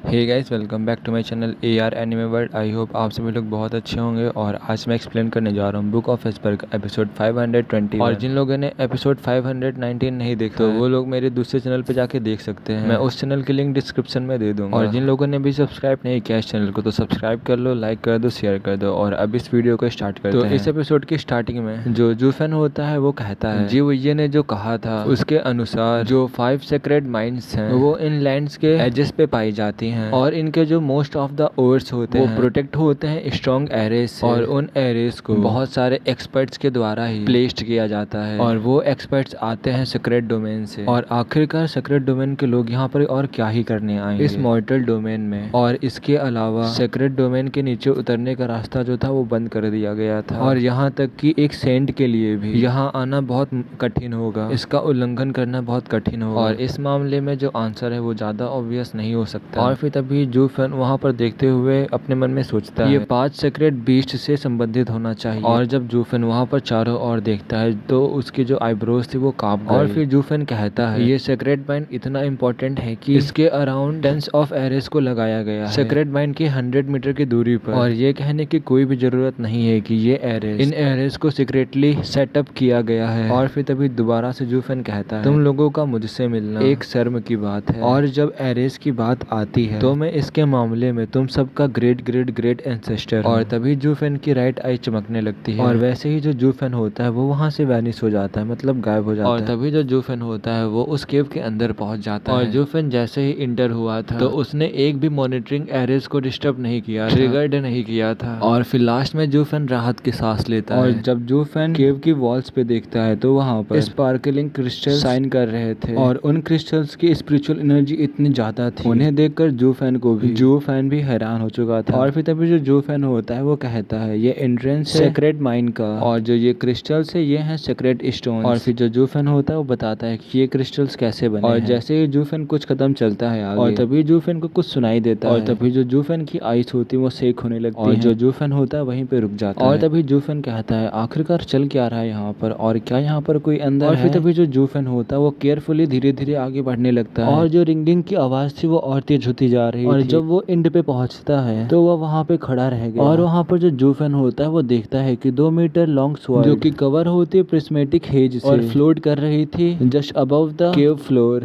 केव के फ्लोर के ऊपर फ्लोट कर रही थी और यही वो चीज थी जो कि शेक हो रही और रिंगिंग जैसा साउंड निकाल रही थी और सेक्रेट स्टोन की जो रिच स्पिरिचुअल एनर्जी थी वो उस लॉन्ग स्वॉर्ड के अराउंड कवर थी। और तभी जूफेन उसको देखने के बाद कहता है क्या ये सेक्रेट वेपन और फिर तभी जूफेन उसको ध्यान से देखने लगता है और कहता है देखने से ऐसा लग रहा है कि ये 6th ग्रेड का सेक्रेट वेपन है जो कि सेक्रेट डोमेन का स्ट्रॉन्गेस्ट वेपन है और 12th ग्रेड स्पिरिचुअल वेपन के ऊपर जो वेपन्स आते हैं उन्हें सेक्रेट वेपन्स कहते हैं। और जूफेन हमें बताता है कि जो ये वेपन मॉर्टल डोमेन तो छोड़ो सेक्रेट डोमेन में भी बहुत ज्यादा रेयर है। ये वेपन बहुत ज्यादा मुश्किल से बनता है और जब जूफेन 8 एम्परर का ग्रेट लीडर तब सिर्फ जूफेन ने सिर्फ 3rd ग्रेड का सेक्रेट वेपन रिफाइन कर पाया था और ये भी सिर्फ केवल थ्योरी में था, उसने वास्तव में कभी ऐसा नहीं किया था। और जूफेन ने कभी भी नहीं सोचा था कि ऐसा मॉर्टल डोमेन, छोटा सा मॉर्टल डोमेन कंटेन कर सकती है ऐसी beauty, the legendary 6th grade secret weapon. और ऐसे वंडर को देखकर जूफेन का भी दिल धड़क उठा और तभी जो जूफेन होता है उस वेपन की तरफ आगे बढ़ने लगता है और हंसते हुए कहता है मुझे पता है सभी सेक्रेट वेपन्स के पास अपना कॉन्शियसनेस होता है, अपने आप सोच समझ सकते हैं और तुम्हें भी मुझे समझना चाहिए। और देखो ये प्लेस बहुत ज्यादा डैम्प और ग्लूमी है और यहाँ पर कोई सन की लाइट भी नहीं आती और क्या तुम यहाँ पर बैठे बैठे पूरा दिन बोर नहीं हो जाती हो हर रोज? और तुम खेलने के लिए तुम मुझे ज्वाइन कर सकती हो। और इस टाइम पर जो स्वॉर्ड थी वो भी जूफेन के इंटेंशन को समझ चुकी और एक बहुत तेज रोशनी छोड़ता है जूफेन की तरफ और तभी जो जूफेन होता है वो पीछे जंप कर जाता है और फिर जूफेन कहता है रुको रुको और मेरा इरादा तुम्हें कोई नुकसान पहुंचाना नहीं है और ना ही मैं तुम्हें अपने पास ले जाने का इरादा रखता हूँ और मुझे पता है सेक्रेट वेपन्स को साइन करने के लिए सेक्रेट स्टोन्स चाहिए होते हैं और आप उनसे अपनी एनर्जी को भरते हैं और वो मेरे पास बहुत सारे हैं और अगर तुम मेरे साथ आते हो और तुमको यहाँ से आगे बढ़ने का मौका मिलेगा और हम साथ में पूरी दुनिया घूमेंगे और तुम्हें जो कुछ भी खाना हो वो मैं तुम्हें खिलाऊंगा और तुम्हें जो कुछ भी चाहिए मैं तुम्हें वो देने की कोशिश करूंगा। और इस टाइम पर जो जूफेन था वो एक अंकल जैसा था और ऐसा लग रहा था कि वो एक बच्चे को समझा रहा और वो साथ में एक ऑप्शन स्माइल भी दे रहा था। तभी जूफेन का जो हैंड होता है वो चमकने लगता है और उसके हाथ में एक सेक्रेट स्टोन आ जाता है और फिर जूफेन कहता है तुम खुद ही देखो मैं झूठ नहीं बोल रहा हूँ, मैं तुम्हारी एनर्जी को रिप्लेनिश कर सकता हूँ एकदम वैसे जैसे कि मेरे रिंग में। और बस इसमें डिफरेंस ये है कि तुम यहाँ पर आके अपने पैरों को फैला सकती हो और अगर तुम चाहो तो मेरी रिंग में आके देख सकते हो और खुद चेक कर सकते हो और अगर तुम्हें नहीं पसंद आता है तो तुम वहाँ से बाहर आ सकते हो और तुम एक सेक्रेट वेपन हो और मैं भी तुम्हें वहाँ पे नहीं लॉक कर सकता और तभी जूफेन अपने थंडर रिंग को उसको दिखाता है और जो वो लॉन्ग स्वॉर्ड थी वो भी हेजिटेट कर रही थी थोड़ा पर वो तब भी उस रिंग में चली जाती है। और इस टाइम पर जो जूफेन था वो बहुत ज्यादा खुश था और जूफेन सेक्रेट वेपन पाने के बहुत ज्यादा करीब और वो बहुत ज्यादा एक्साइटमेंट से भर चुका था। और फिर जो जूफेन होता है वो कहता है अब मैं बस स्ट्रॉन्गेस्ट सेक्रेट वेपन को पाने वाला हूँ और अब मेरा जो लाइफ ड्रीम था वो कम होने वाला है। और जो ये ट्रिप थी डबल ड्रैगन गैदरिंग के लिए वो जूफेन के लिए एक वरदान से कम नहीं थी। और तभी जो जूफेन होता है वो खुशी मना ही रहा होता है तो उसकी थंडर रिंग से जो ब्लू फ्लेम्स होती हैं वो जलने लगती हैं और उसी टाइम पर जूफेन के फोरहेड पर भी अजूरे फ्लेम्स आ जाती हैं और जूफेन की बॉडी पे पर्पल लाइटनिंग आ जाती है और जो जूफेन का राइट आर्म होता है वो क्रिम्सन लाइट से चमकने लगता है और जो जूफेन होता है वो भी कहता है आखिरकार हो क्या रहा है। और तभी जो वो केव होती है वो खून की प्यास से भर जाती है और जब जूफेन लॉन्ग स्वॉर्ड को देखता है तो वो भी उसे देख के परेशान हो जाता है। और तभी जूफेन कहता है आखिरकार अभी क्या हुआ। और इस टाइम पर जूफेन को कुछ भी समझ में नहीं आ रहा था कि क्या हो रहा है वहाँ पर। और जूफेन कहता है अभी तो हम लोग एक अच्छे पार्ट बनने वाले थे तो अचानक से ऐसा गुस्सा क्यों, एक दुश्मन के जैसे। और जब जूफेन ये सोच रहा था जो वो लॉन्ग स्वॉर्ड होती वो जूफेन के पास आ जाती सिर्फ 1 से 2 सेकंड में और फिर तभी जूफेन अपने राइट आर्म को किलिंग के आर्म में कन्वर्ट करता है और उससे ब्लॉक करता है उसके अटैक को स्वॉर्ड और जो चौंका देने वाली बात ये थी कि किलिंग का आर्म भी उसके अटैक को रजिस्ट नहीं कर पा रहा था। और फिर तभी जूफेन की बॉडी से भी ब्लड बहने लगता है और जूफेन को भी रियलाइज करने में ये देर हो चुकी और जूफेन कहता है कि ये कैसे हो सकता है और क्या सिर्फ इस स्वॉर्ड की एनर्जी से सेक्रेट बीस्ट की बॉडी को इंजर्ड कर सकता है। और आखिरकार ये 6th ग्रेड का सेक्रेट वेपन कितना ही स्ट्रॉन्ग है। और तभी दोबारा से जो वो स्वॉर्ड होती है वो जूफेन की तरफ ब्रश कर देती है और उस स्वॉर्ड का जो ब्लेड था वो साइन कर रहा था डेंजलिंग लाइट से और जूफेन इस टाइम पर बहुत ज्यादा डरा हुआ था और जूफेन पहली बार मौत से डर रहा था। सेक्रेट स्टोन की एनर्जी ही सेक्रेट बीस्ट की बॉडी को घायल करने के लिए काफी थी बट अब वो स्वॉर्ड खुद जूफेन की तरफ आगे बढ़ रही है और अब कैसे ही जूफेन इसे स्टॉप करेगा। और जूफेन इस टाइम पर बहुत ज्यादा पैनिक हो चुका था और जूफेन को कुछ भी नहीं पता था कि वो आखिरकार अब क्या करे। और जैसे ही वो लॉन्ग स्वॉर्ड उसके पास आती है और तभी जूफेन सोचता है कि अगर मैं इससे जीत नहीं सकता तो मैं यहाँ से भाग जाता हूँ। तभी जो जूफेन की आई होती है वो गोल्डन कलर में चमकने लगती है और जूफेन वहाँ से 100 मीटर दूर चला जाता है और लॉन्ग स्वॉर्ड ने अपना टारगेट मिस कर दिया था। बस वो अपने टारगेट को खोज रही थी, बट वो जूफेन को खोज नहीं पा रही थी। और जैसे ही जूफेन दोबारा से अपीयर होता है तो दोबारा से वो स्वॉर्ड उसके पास आने लगती है। और जूफेन इस टाइम पर अंदर ही अंदर बहुत ज्यादा ही डरा हुआ था, बट वो बाहर भी नहीं जा सकता था केव के। और अगर वो इस केव के बाहर जाता है तो मॉनिटरिंग एरे इसे पकड़ लेंगे। और इस टाइम पर जूफेन के पास कोई भी चॉइस नहीं बची थी सिवाय इसके कि वो यहाँ पर रुके और इस स्वॉर्ड के अटैक को डॉज करे इस नैरो केव। और दोबारा से फिर से जूफेन उसके अटैक को डॉज करता है और तभी जूफेन की राइट आई दोबारा से 2 गोल्डन हेलोस में ग्लो करती है। और तभी जूफेन कहता है divine eye of the void second stage void annihilation. और तभी बैम की वहां पर आवाज आती है। जैसे ही ये अटैक केव की वॉल पर होता है, जो वहां का स्पेस था वो हिलने लगा था, बट फिर भी वो वापस लौट आया। और इस जूफेन के अटैक ने पूरी माउंटेन रेंज को हिलाकर रख दिया था। और तभी जूफेन अपनी आइज को नैरो करता है और पैनिक हो जाता है। और जूफेन कहता है क्या इसका मतलब ये है क्योंकि ये एक सेक्रेट माइन है और क्या यहाँ पर स्पेस को ब्रेक करना क्या इनफ नहीं है सेक्रेट स्टोन की लेयर को ब्रेक करने के लिए। और जब जूफेन ये सोच रहा था तभी दोबारा से जो वो लॉन्ग स्वॉर्ड होती है वो दोबारा से जूफेन की तरफ आने लगती है। और इस टाइम पर जूफेन ने अपनी आंखों को सिकोड़ लिया था और उसकी खोपड़ी सुन पड़ गई थी और उसका रंग पीला पड़ चुका था। और इस समय जो वो लॉन्ग स्वॉर्ड थी वो पहले से ही उसके सर के ऊपर सिर्फ और सिर्फ एक बाल की दूरी पर। और जब वाइड एनाहिलेशन जूफेन का खत्म हुआ था तो जूफेन के पास शिफ्ट होने के लिए भी टाइम नहीं बचा था कि वो फर्स्ट स्टेज का भी यूज कर सके divine I of the void का। और अब बस जूफेन यहाँ पर मौत के घाट उतरने वाला था, पर तब भी अभी एक और विकल्प बचा था कि जूफेन यूज करे वाइड एनाहिलेशन का। बट अगर देखा जाए जब किलिंग का आर्म इस स्वॉर्ड के अटैक को नहीं रोक पाया तो फिर वाइड एनाहिलेशन क्या इस स्वॉर्ड को रोक पाएगा। और इस टाइम पर जूफेन का अंत बहुत ज्यादा ही करीब था, पर तब भी जो जूफेन होता है वो यूज करता है दोबारा से डिवाइन आई ऑफ द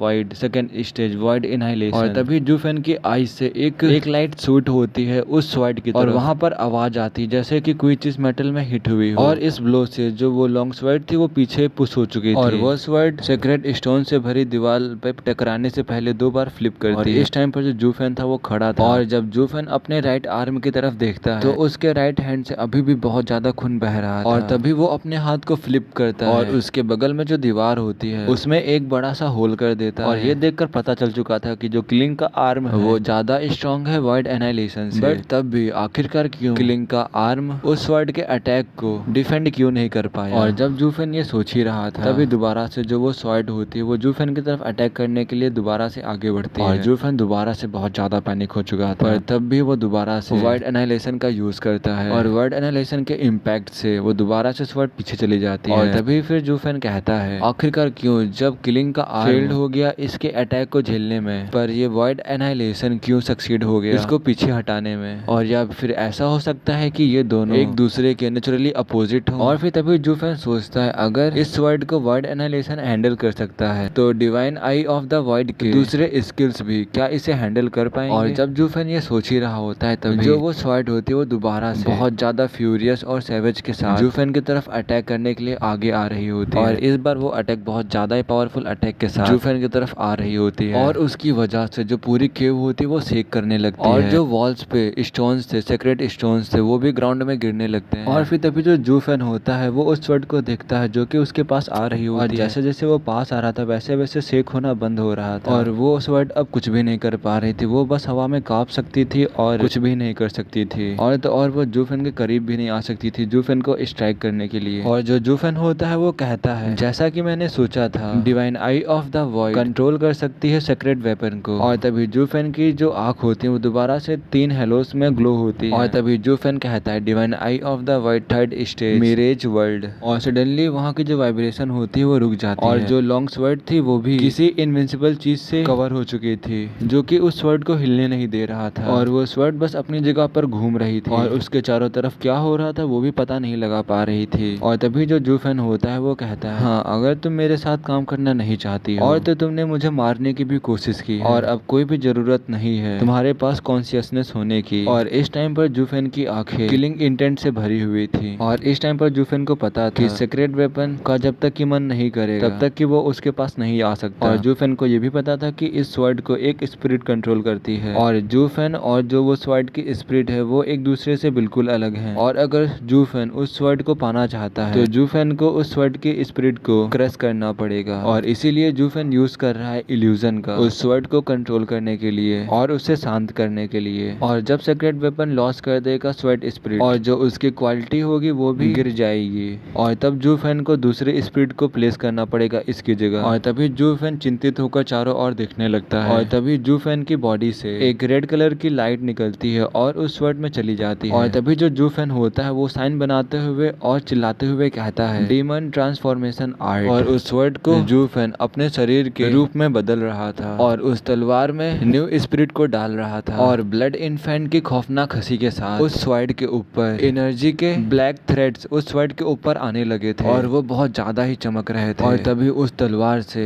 एक डरी हुई आवाज आती है और ये उस तलवार की ओरिजिनल स्पिरिट थी। और जू फैन के मिरेज वर्ल्ड की वजह से जो वो स्वर्ड थी वो फाइट बैक नहीं कर सकती थी क्योंकि जू फैन ने उसकी डिवाइन सेंस को ब्लॉक कर दिया था अपने मिरेज वर्ल्ड की वजह से। और अब जू फैन यूज कर रहा था demon transformation art wide annihilation के साथ और इस टाइम पर जो स्वर्ड स्पिरिट थी वो स्लोली डिसइंटीग्रेट होने लगी थी और अब न्यू स्वर्ड स्पिरिट बन रही थी। और अब उस स्वर्ड से बहुत ज्यादा लाइट जो होती रिपेल करने लगती है और जो वो लॉन्ग स्वर्ड होती है वो भी ट्रेम्बल करना स्टार्ट करने लगती है। अब वो पूरा ब्लेड ही पूरे ब्लैक कलर से कवर हो चुका है। और तभी जो जू फैन होता है वो मिरेज वर्ल्ड को स्टॉप कर देता है और जो वो स्वर्ड होती है वो जू फैन के हाथों में आ जाती है। और जू फैन उस स्वर्ड को बहुत ज्यादा ही क्लोजली देख रहा था। इस टाइम पर जू फैन के फेस पर एक बहुत ही अच्छी सेटिस्फेक्शन वाली स्माइल थी और जू फैन उसी स्माइल के साथ हंसते हुए कहता है अब से इस दुनिया ने 6th ग्रेड के सीक्रेट वेपन को खो दिया है पर लेकिन मैंने एक सीक्रेट डिमोनिक स्वर्ड प्राप्त कर ली है। और जो जू फैन होता है वो कहता है छोटे लड़के अब तुम इस तलवार और ब्लडी इन्फेंट की आत्मा बनोगे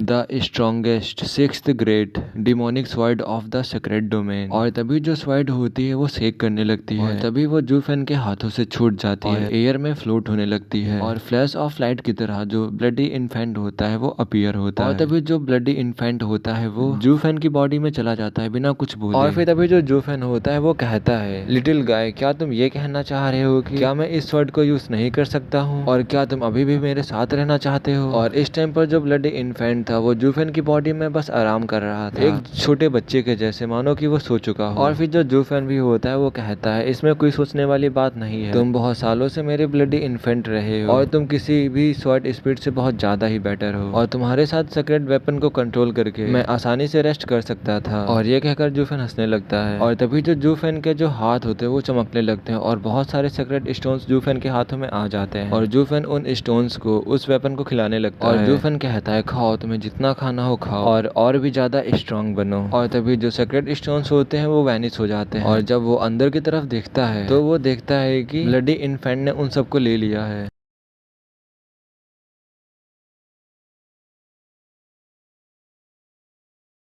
हे guys welcome back to my channel AR anime world. I hope आप सभी लोग बहुत अच्छे होंगे और आज मैं एक्सप्लेन करने जा रहा हूँ बुक ऑफ एस्पर का एपिसोड 522। और जिन लोगों ने पिछला एपिसोड नहीं देखा है वो चैनल पे जाके देख सकते हैं और जिन लोगों ने भी इस चैनल को सब्सक्राइब नहीं किया तो सब्सक्राइब कर लो। और अब बिना किसी देरी के वीडियो को स्टार्ट करते हैं। तो हम लोगों ने पिछले एपिसोड में देखा जू फैन ने जो सीक्रेट स्टोन्स को निकाला था और उन सीक्रेट स्टोन्स को जो ब्लडी इन्फेंट ने ले लिया और तभी जू फैन कहता है हंसते हुए ये सारे सीक्रेट स्टोन्स तो मेरे अंदर चले गए और ऐसा ना हो कि मेरे किडनी स्टोन हो जाए। और फिर तभी जब जू फैन अपने आसपास देखता है तो वो कहता है मैं कितना पागल था जो मैंने अपने सीक्रेट स्टोन्स निकाल लिए। यहाँ पर तो पहले से बहुत सारे सीक्रेट स्टोन्स थे, मैं तो सही में बेवकूफ हूँ। और फिर तभी जू फैन अपने हाथ की तरफ देखता है जिससे खून बह रहा था और जू फैन कहता है ये पहली बार है कि किलिंग का आर्म डैमेज हुआ है और इससे खून बह रहा है पर जो इसकी ये चोट है ये भर क्यों नहीं रही है और मुझे भी नहीं पता ऐसा क्यों हो रहा है। या फिर ऐसा भी हो सकता है कि जो वो सीक्रेट वेपन था उसके अटैक से लगने वाली चोट कभी कहो रिकवर ही ना होती हो। और जू फैन को भी ये नहीं पता था क्योंकि किलिंग के आर्म में पहली बार चोट लगी, इसीलिए जू फैन नहीं पता लगा पा रहा था कि किलिंग का आर्म रिकवर नहीं हो सकता है या फिर ये सब कुछ उस सीक्रेट वेपन की वजह से हुआ। और अब जो जू फैन था वो उन एरर्स को देखना चाहता था और फिर तभी जो जू फैन होता है वो और टनल के अंदर जाने लगता है और फिर जू फैन केव के टर्मिनल पे पहुंच जाता है और वहां पर जू फैन एक वॉल पे देखता है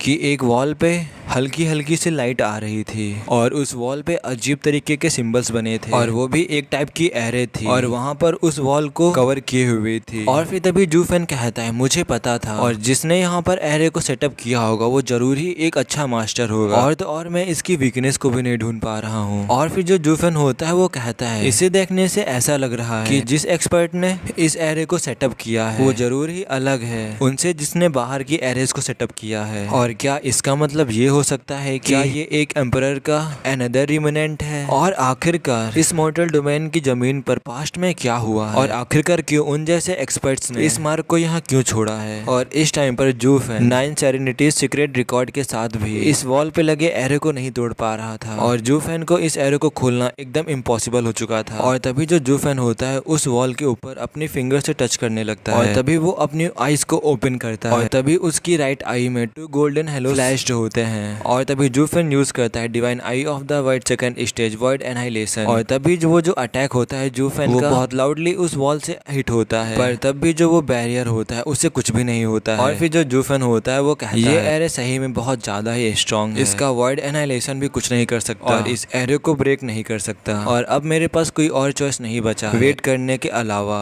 जब तक कि मैं इस मॉर्टल डोमेन के बायोंड नहीं चला जाता हूँ तब तक कि मैं कुछ नहीं कर सकता, और जब मैं इस मॉर्टल डोमेन के बायोंड चला जाऊंगा तब मैं यहाँ दोबारा आऊंगा दोबारा से ट्राई करने के लिए। और अब जूफेन यहाँ से जाने के लिए रेडी हो चुका था, बट यहाँ से जाने से पहले जूफेन यहाँ पर कितने भी सीक्रेट स्टोन्स थे उनको ग्राउंड से उठा लिया था, और जितने भी सीक्रेट स्टोन्स वॉल्स पे लगे थे उनको भी ले लिया और पूरी गुफा को ही क्लीन कर दिया था। और जूफेन शिफ्ट की मदद से उस केव के बाहर आ चुका था उन हंड्रेड्स ऑफ एरेज को अवॉइड करके, और जूफेन ने उस केव में कुछ भी नहीं छोड़ा था, और अब वो सीक्रेट स्टोन की केव सिर्फ एक काली गुफा बन के रह गई थी और वहाँ पर कुछ भी नहीं बचा था। और ये जूफेन के लिए अच्छी बात थी कि एक्साइल्ड डबल ड्रैगन जूफेन को नोटिस नहीं किया था, और अगर वो डबल ड्रैगन जूफेन को देख लेते अब तक कि यहाँ पर मैटर हो चुका होता, चारों तरफ खून फैल चुका होता। और जो ये सीक्रेट स्टोन्स थे ये डबल ड्रैगन के रिवॉर्ड्स से ज्यादा थे 10s ऑफ टाइम्स, और इन्हें फॉर्म होने में थाउजेंड्स ऑफ ईयर लगते हैं, पर अब वो जूफेन के हाथ लग चुके हैं और वो उनके हाथों से जा चुके हैं। और जूफेन केव के बाहर आने से पहले जो उसका किलिंग का आर्म था उसने उसको अच्छे से रैप कर लिया और था। तो और उसने अपने ड्रैगन के पावर के साथ अपने आर्म को ठीक करने की कोशिश भी की थी, पर उससे भी उसे कुछ भी फर्क नहीं पड़ा वो था। किलिंग का आर्म वैसा ही था और उससे वैसे ही खून निकल रहा था, पर जूफेन कैसे ना कैसे करके उस पे बैंडेजेस लगाता है, कैसे ना कैसे करके खून को रोकता है और उस केव से सारा सामान लेके बाहर आ जाता है। और इस टाइम पर जो डबल ड्रैगन्स थे वो बेखबर थे, उन्हें कुछ भी नहीं पता था कि यहाँ पर क्या हुआ था और जूफेन ने क्या कर दिया था। और बेशक जूफेन भी उन्हें कभी नहीं बता सकता, पर तब भी जूफेन का राइट आर्म यहाँ पर इसके बदले घायल हो चुका था, और अब इसको रिकवर होने में कितना टाइम लगेगा वो जूफेन को भी नहीं पता और जूफेन भी थोड़ा सा वरीड था क्योंकि जो ये चोट थी वो जूफेन की पहली चोट थी, और लास्ट फाइट में जूफेन को किसी ने टच भी नहीं कर पाया था और एक स्क्रैच भी नहीं लगा पाया था। और जूफेन का इस चोट के साथ बाहर आना जरूर ही उन डबल ड्रैगन्स को भी अट्रैक्ट करेगा और ये जूफेन के लिए भी बुरा होगा, ये तो पक्का था। और फिर हमें 1 घंटे बाद का सीन दिखाया जाता है, जूफेन वैली में दोबारा से रीअपीयर होता है, और फिर तभी उस वैली में एक आवाज आती है, प्लीज मुझे मत मारो, तुम्हें जो चाहिए मैं तुम्हें दूंगा, बस मुझे यहाँ से जाने दो। और फिर तभी जो कुईलैंग होता है वो कहता है मैं तुम्हें ऐसे कैसे जाने दे सकता हूँ, और तुमने कल जो किया था हम उसे कैसे भूल सकते हैं, और अगर हम तुम्हें ऐसे जाने देंगे तो हम कैसे कहलाएंगे डीमन स्कीमिंग सेक्ट के डिसिपल्स। और अब मैं यहाँ पर थोड़ा फास्ट एक्सप्लेन करूंगा। तो जूफेन वहाँ पर पहुंच जाता है और देखता है कि सभी लोग ट्रेलिंग सेक्ट के डिसिपल्स को मार रहे होते हैं, और फिर तभी जूफेन उनके पास आता है और उनसे पूछता है सब कुछ कैसा चल रहा है। और फिर जो वो डिसिपल्स होते हैं वो कहते हैं हमने सभी हेवन ट्रेलिंग सेक्ट के डिसिपल्स को मार दिया और सिर्फ उनका यंग मास्टर ही बचा है, और हम लोगों ने इसे अभी तक इसलिए नहीं मारा क्योंकि वहाँ का ये यंग मास्टर है और बस हम आपका आने का इंतजार कर रहे थे। और फिर तभी जो जूफेन होता है वो भी कहता है तुम लोगों ने सही किया। और फिर तभी जो कुईलैंग होता है उसे बहुत ज्यादा टॉर्चर करने लगता है, इतना कि उसे बर्दाश्त भी नहीं हो रहा था, और आज से पहले उसने इतनी शर्मिंदगी हेवन ट्रेलिंग सेक्ट के यंग मास्टर ने कभी भी नहीं सही थी, और उसे इस टाइम पर बहुत ज्यादा ही रिग्रेट महसूस हो रहा था कि उसे उनके साथ ये सब कुछ नहीं करना चाहिए था, बट अब पछताने का कोई भी फायदा नहीं था। और तभी जो कुईलैंग होता है उसे और ज्यादा टॉर्चर करने लगता है, और इतना टॉर्चर होते हुए जो ऑडियंस थी वो भी देख रही थी, और इस टाइम पर सभी लोग डीमन स्कीमिंग सेक्ट के बारे में बात कर रहे थे कि वो कितना ज्यादा डिमोनिक है। बट जो ये फाइट थी हेवन ट्रेलिंग सेक्ट और डीमन स्कीमिंग सेक्ट की वो सिर्फ एक तरफा थी, क्योंकि डीमन स्कीमिंग सेक्ट ने बहुत ज्यादा आसानी से ही हेवन ट्रेलिंग सेक्ट को हरा दिया था, और वहाँ की जो ऑडियंस थी वो लोग जूफेन को और भी ज्यादा एक्शन में देखना चाहते थे, पर सब कुछ इतना जल्दी खत्म हो जाएगा उन्होंने भी ये सब कुछ नहीं सोचा था। ये फाइट बस वन साइडेड बन के रह गई थी। और फिर तभी जो जूफेन होता है वो कहता है चलो अब टाइम ओवर हो चुका है, तुम लोगों ने बहुत इसके साथ खेल लिया और अब 6 घंटे कंप्लीट हो चुके हैं और अब ये यहाँ से जा सकता है। और फिर तभी जूफेन कहता है रैंगकॉन्ग योंग, तुम यंग मास्टर हो हेवन टेलिंग सेक्ट के। हमारी जो दुश्मनी थी वो इस कंपटीशन में थी, पर बाहर हम सब लोग एक फ्रेंड की तरह हैं और मैं आशा करता हूँ कि तुम बाहर कि हम दोस्त की तरह रहेंगे। और इस टाइम पर ऐसा लग रहा था कि जूफेन उसे जाने देगा, बट ऐसा बिल्कुल नहीं होता है। जूफेन ने बस जीने की उसके अंदर एक उम्मीद जगाई थी, बट जूफेन उसको भी मार देता है लास्ट में। और फिर जो उनकी टीम होती है वो बाहर आ जाती है उस वर्ल्ड से। और इस टाइम पर जो उनका एल्डर था वो भी बहुत ज्यादा गुस्सा हो चुका था, पर तब भी वो कुछ नहीं कर सकता था। इस टाइम पर हेवन टेलिंग सेक्ट के सभी डिसिबल मर चुके थे और जूफेन ने उनके यंग मास्टर को भी मार दिया था हेवन टेलिंग सेक्ट के। और जूफेन ने ये तक भी नहीं सोचा था कि वो उस यंग मास्टर को मारकर वो पूरे के पूरे हेवन टेलिंग सेक्ट को ऑफेंड कर रहा है। और फिर जो वहाँ का जज होता है वो भी अनाउंस कर देता है जो हेवन टेलिंग सेक्ट के सारे डिसिपल्स वो मारे जा चुके हैं और जो हेवन टेलिंग सेक्ट है वो हार चुका है और जो डीमन स्कीमिंग सेक्ट है वो इस टीम बैटल को जीत चुका है। और अब मैं डीमन स्कीमिंग सेक्ट से पूछना चाहता हूँ, क्या वो मिडिल 3 सेक्ट के सेकंड सेक्ट को बैटल के लिए चैलेंज करना चाहेंगे? और फिर तभी जो जूफेन होता है वो कहता है ऑफ कोर्स हम लोग इन्हें चैलेंज देंगे और हम लोग एक कदम भी पीछे नहीं हटने वाले। और फिर तभी जो जज होता है वो कहता है डीमन सोल सेक्ट से, क्या demon soul sect demon scheming sect से लड़ना चाहता है? और फिर तभी जो हेन युन फेंग होता है डीमन सोल सेक्ट का लीडर, हम लोग भी डीमन स्कीमिंग सेक्ट से लड़ना चाहेंगे। जो हेन युन फेंग था भले ही जूफेन से उसने पहले मना किया था कि वो जूफेन से नहीं लड़ेगा, पर इस टाइम पर जो हेन युन फेंग था वो पीछे नहीं हटना चाहता था क्योंकि वो जूफेन से लड़ना भी चाहता था और उसके लिए बहुत ज्यादा ऑनर की बात थी कि वो एक ऐसे ग्रेट एक्सपर्ट से लड़ेगा। और वो फाइट इसलिए भी लड़ना चाहता था क्योंकि अगर वो पीछे हट जाता तो उसके सेक्ट का बहुत ज्यादा नाम बेकार होता और उन्हें बहुत ज्यादा शर्मिंदगी का सामना करना पड़ता। तो इसीलिए जो हेन युन फेंग होता है वो भी इस फाइट के लिए मान जाता है कि उनकी टीम भी डीमन स्कीमिंग सेक्ट से लड़ेगी। और फिर तभी जो जूफेन होता है वो कहता है मैं तुम सबको एक बार फिर से वार्न कर रहा हूं, जो हमारा डीमन स्कीमिंग सेक्ट है वो बिल्कुल भी किसी के लिए आसानी से नहीं जाने देगा और जो भी हमसे फाइट लड़ेगा उसको सही में बहुत ज्यादा भुगतान करना होगा। और क्या तुम सही में हमसे फाइट लड़ना चाहते हो? और फिर जो हेन युन फेंग होता है वो भी कहता है हाँ हम तुमसे लड़ना चाहते हैं। तो आज का ये वाला एपिसोड यहीं पे खत्म होता है और कल मैं 2 एपिसोड अपलोड कर दूंगा, एक सुबह और एक रात को।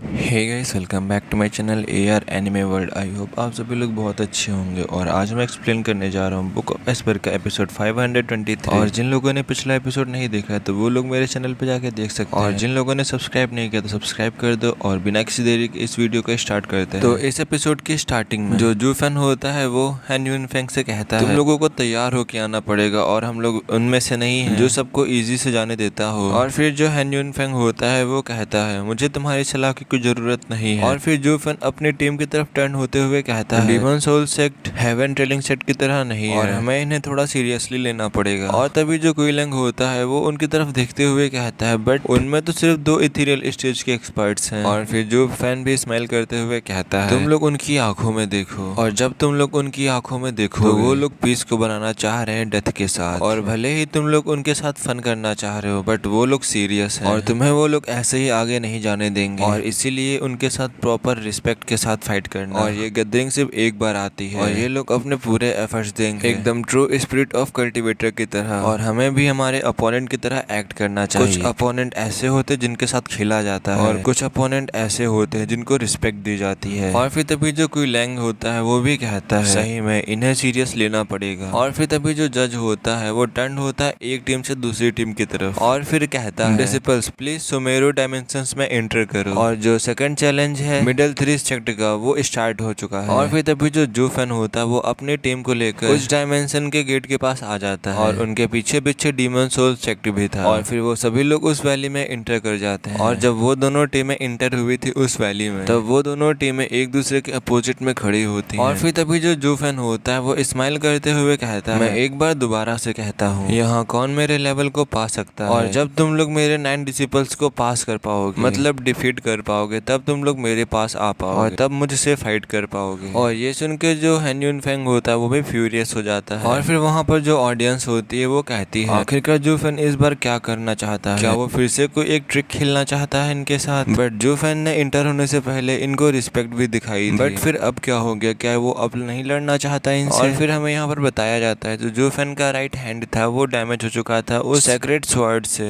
और अगर गलती से भी जूफेन का वो हैंड एक्सपोज्ड हो जाता है किसी के सामने आ जाता है और अगर एक्साइल डबल ड्रैगन्स उसे देख लेते हैं तो जूफेन का काम यही खत्म हो जाएगा। और इसीलिए जूफेन ये कर रहा है क्योंकि ये बेस्ट वे है उन्हें अवॉइड करने का और यहाँ से बाहर निकलने का। और फिर जूफेन कहता है अगर डीमन सोल सेक्ट इस फाइट को फॉरफिट कर देता है और मुझे फाइट करने देता है स्वॉर्ड गॉड सेक्ट के वेन टाउ से, और उसकी स्ट्रेंथ जो है सिमिलर है सुपीरियर 3 सेक्ट के डिसिपल्स के बराबर, और ये मेरे प्लान के एकदम परफेक्टली फिट होगा। शायद यहाँ पर जूफेन ये सोच रहा है वेन टाउ से फाइट करके वो ऐसा प्रिटेंड करेगा कि उसके राइट हैंड में जो चोट लगी है वो वेन टाउ से लगी है, तो इस प्लान से वो आसानी से बच सकता है और कोई भी इसके ऊपर शक भी नहीं करेगा। बट पता नहीं अब डीमन सोल सेक्ट को क्या हो गया है, वो पता नहीं क्यों फॉरफिट नहीं करना चाहता है। और मैं भी उनके गट्स को एडमायर करता हूँ, वो इतने वीक होने के बावजूद भी फाइट लड़ना चाहते हैं और मैं भी इन वीकलिंग से फाइट नहीं करना चाहता और मेरे पास बस एक ही चॉइस बचा है कि मैं खड़ा होकर उन्हें देखूं। और जब हैन यूनफेंग ये देखता है तो वो भी अपने दांतों को पीसने लगता है, बहुत ज्यादा गुस्सा हो जाता है जूफेन की ऐसी हरकतों को देखकर। और फिर हैन यूनफेंग कहता है आखिरकार इसका मतलब क्या है और तुम ये सबके सामने क्यों कर रहे हो और क्या तुम हमारे साथ खेलना चाहते हो। और जूफेन की तरफ वो देखते हुए कहता है जूफेन मैं तुमसे फाइट करना चाहता हूँ। और फिर तभी जो की चेंगलोन होता है वो हैन यूनफेंग से कहता है क्या तुम फाइट करना चाहते हो हमारे स्टीवर्ट जूफेन से, और अगर तुम उनसे पहले फाइट करना चाहते हो तो तुम्हें हमसे लड़ना होगा पहले। और ये एक टीम बैटल है बट हम लोग तुम्हारी वीकनेस का एडवांटेज नहीं उठाएंगे और हम लोग तुमसे 1-on-1 लड़ेंगे, और अगर तुम्हारे अंदर कुछ है तो हम 6 को हरा के दिखाओ और हम लोग 1 by 1 बस तुम्हारे पास आते जाएंगे। और जो ऑडियंस होती है वो वहाँ पे कहती है आखिरकार यहाँ पे क्या हो रहा है, क्या एक ethereal stage 6 ethereal stage expert से लड़ेगा। और फिर तभी जो थर्ड यंग मास्टर हैन होता है वो कहता है क्या तुम लोगों को थोड़ी सी भी शर्म नहीं है, और जो मेरा ब्रदर है वो इथेरियल स्टेज के 2nd लेयर पर है पर तुम 6 में से 3 लोग इथेरियल स्टेज के 3rd लेयर पर, और आखिरकार तुम लोग ऐसा कैसे कह सकते हो। और फिर तभी जो हैन यूनफेंग होता है वो कहता है ब्रदर तुम चुप हो जाओ। और फिर जो हैन यूनफेंग होता है वो भी मान जाता है 1-on-6 फाइट करने के लिए। और तभी जो की चेंगलोन होता है वो आगे आता है और तभी जो हैन यूनफेंग की जो बॉडी होती है वो शेक करने लगती है और वो बहुत तेजी से एक रोर मारता है और तभी एक ब्लू कलर का 100 metre tall winged lion appear होता है। और जैसे ही वो लॉयन अपीयर हुआ था वहाँ का जो टेम्परेचर था वो गिरने लगा था और वहाँ पर बहुत ज्यादा ही ठंडी होने लगी थी और ऑडियंस उसे बर्दाश्त भी नहीं कर पा रही थी। और फिर तभी जो ऑडियंस होती है वो चिल्लाते हुए कहती है क्या ये हैन यूनफेंग की सोल है। और वहाँ पर सभी को ही पता था जो सोल होती है वो इथेरियल स्टेज एक्सपर्ट का स्ट्रॉन्गेस्ट वेपन होती है, पर अगर वो अपनी सोल के साथ फाइट करता है तो इसकी जान भी जा सकती है। अगर इसकी सोल खत्म हो जाएगी तो फिर ये भी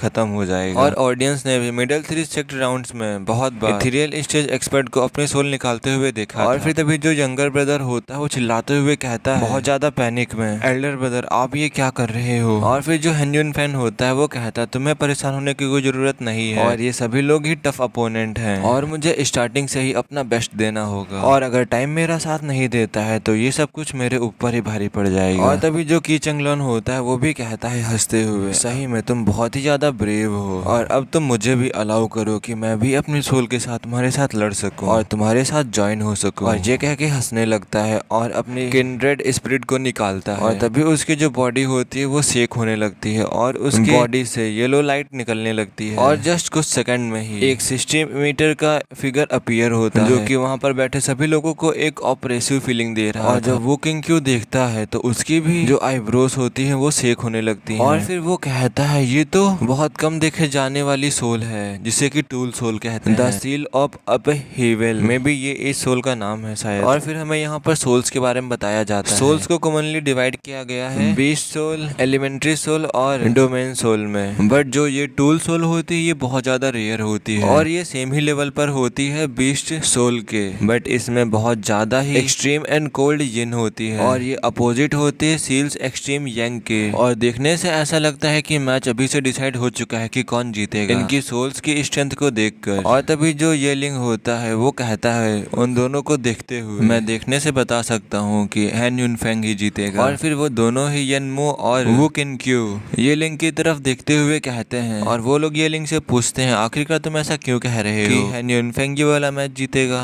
और हमें भी साफ दिख रहा है कि की चेंगलोन की कल्टीवेशन हायर है हैन यूनफेंग से और इसीलिए इस मैच को की चेंगलोन ही जीतेगा। और फिर येलिंग कहता है because he stakes his life. और तभी एक बैम की आवाज आती है और जैसे ही येलिंग ने अपनी बात को खत्म किया था वैसे ही बहुत ज्यादा ही लाउड साउंड आया था और इस टाइम पर जो दोनों सोल्स थी हवलिंग लायन और सील ऑफ अपहेवल वो दोनों ही आपस में क्लैश हो रही थी और जो सील ऑफ अपहेवल थी वो हारते हुए दिख रही थी। और इस टाइम पर जो की चेंगलोन था उसकी बॉडी पूरी कांप कांप रही थी और उसने अपने मुंह से ब्लड फेंक दिया था और इसी टाइम पर उसने अपनी सोल को भी वापस ले लिया और फिर तभी वो अपने हाथों को जोड़ता है उसके सामने और उसको अपनी तरफ से रिस्पेक्ट शो करता है। और फिर तभी जो हैन यून फेंग होता है वो भी कहता है तुम बहुत ज्यादा काइंड हो। और फिर वहाँ पर जो ऑडियंस होती है वो कहती है क्या ये जीत चुका है इस फाइट को हैन यून फेंग, और क्या की चेंग लॉन ने अपनी हार मान ली है। और इस टाइम पर हैन यून फेंग को जू फैन भी एडमायर कर रहा था और जू फैन कहता है ये लड़का सही में थोड़ा सा तो अच्छा है। और जू फैन भी इस टाइम पर इसकी रिस्पेक्ट कर रहा था। और इस टाइम पर जो हैन यून फेंग था उसकी भी सांसें भारी हो चुकी थी और वो भी लंबी लंबी सांसें ले रहा था और उसका भी हेड हिल रहा था और उसके हेड से पसीना बह रहा था। और तभी जो उसका ब्रदर होता वो भागते हुए उसके पास आता है अपने ब्रदर की हेल्प करने के लिए और अपने भाई से कहता है ब्रदर क्या तुम ठीक हो, और चलो अभी हम लोग इसको भूल जाते हैं इस फाइट को। और वो लोग तुम्हारे लिए बहुत ज्यादा हार्ड बना रहे हैं इन सब चीजों को और वो लोग बस तुम्हारे साथ खेल रहे हैं और इसीलिए आप सब कुछ भूल जाओ और वापस चलते हैं। और अगर तुम ऐसे ही उनसे फाइट करते हो तो आखिरकार क्या ही मतलब रह जाएगा उन 6 को डिफीट करने से। और उनको डिफीट करने के बाद भी अगर तुम खड़े ना हो पाओ तो इसका क्या ही मतलब है। और ये सही में बहुत ज्यादा पॉइंटलेस है। और तभी जो हैन यून फेंग होता है वो धीरे से अपने सर को हिलाकर जू फैन की तरफ देखता है और जू फैन को देखने के बाद वो कहता है, और इस टाइम पर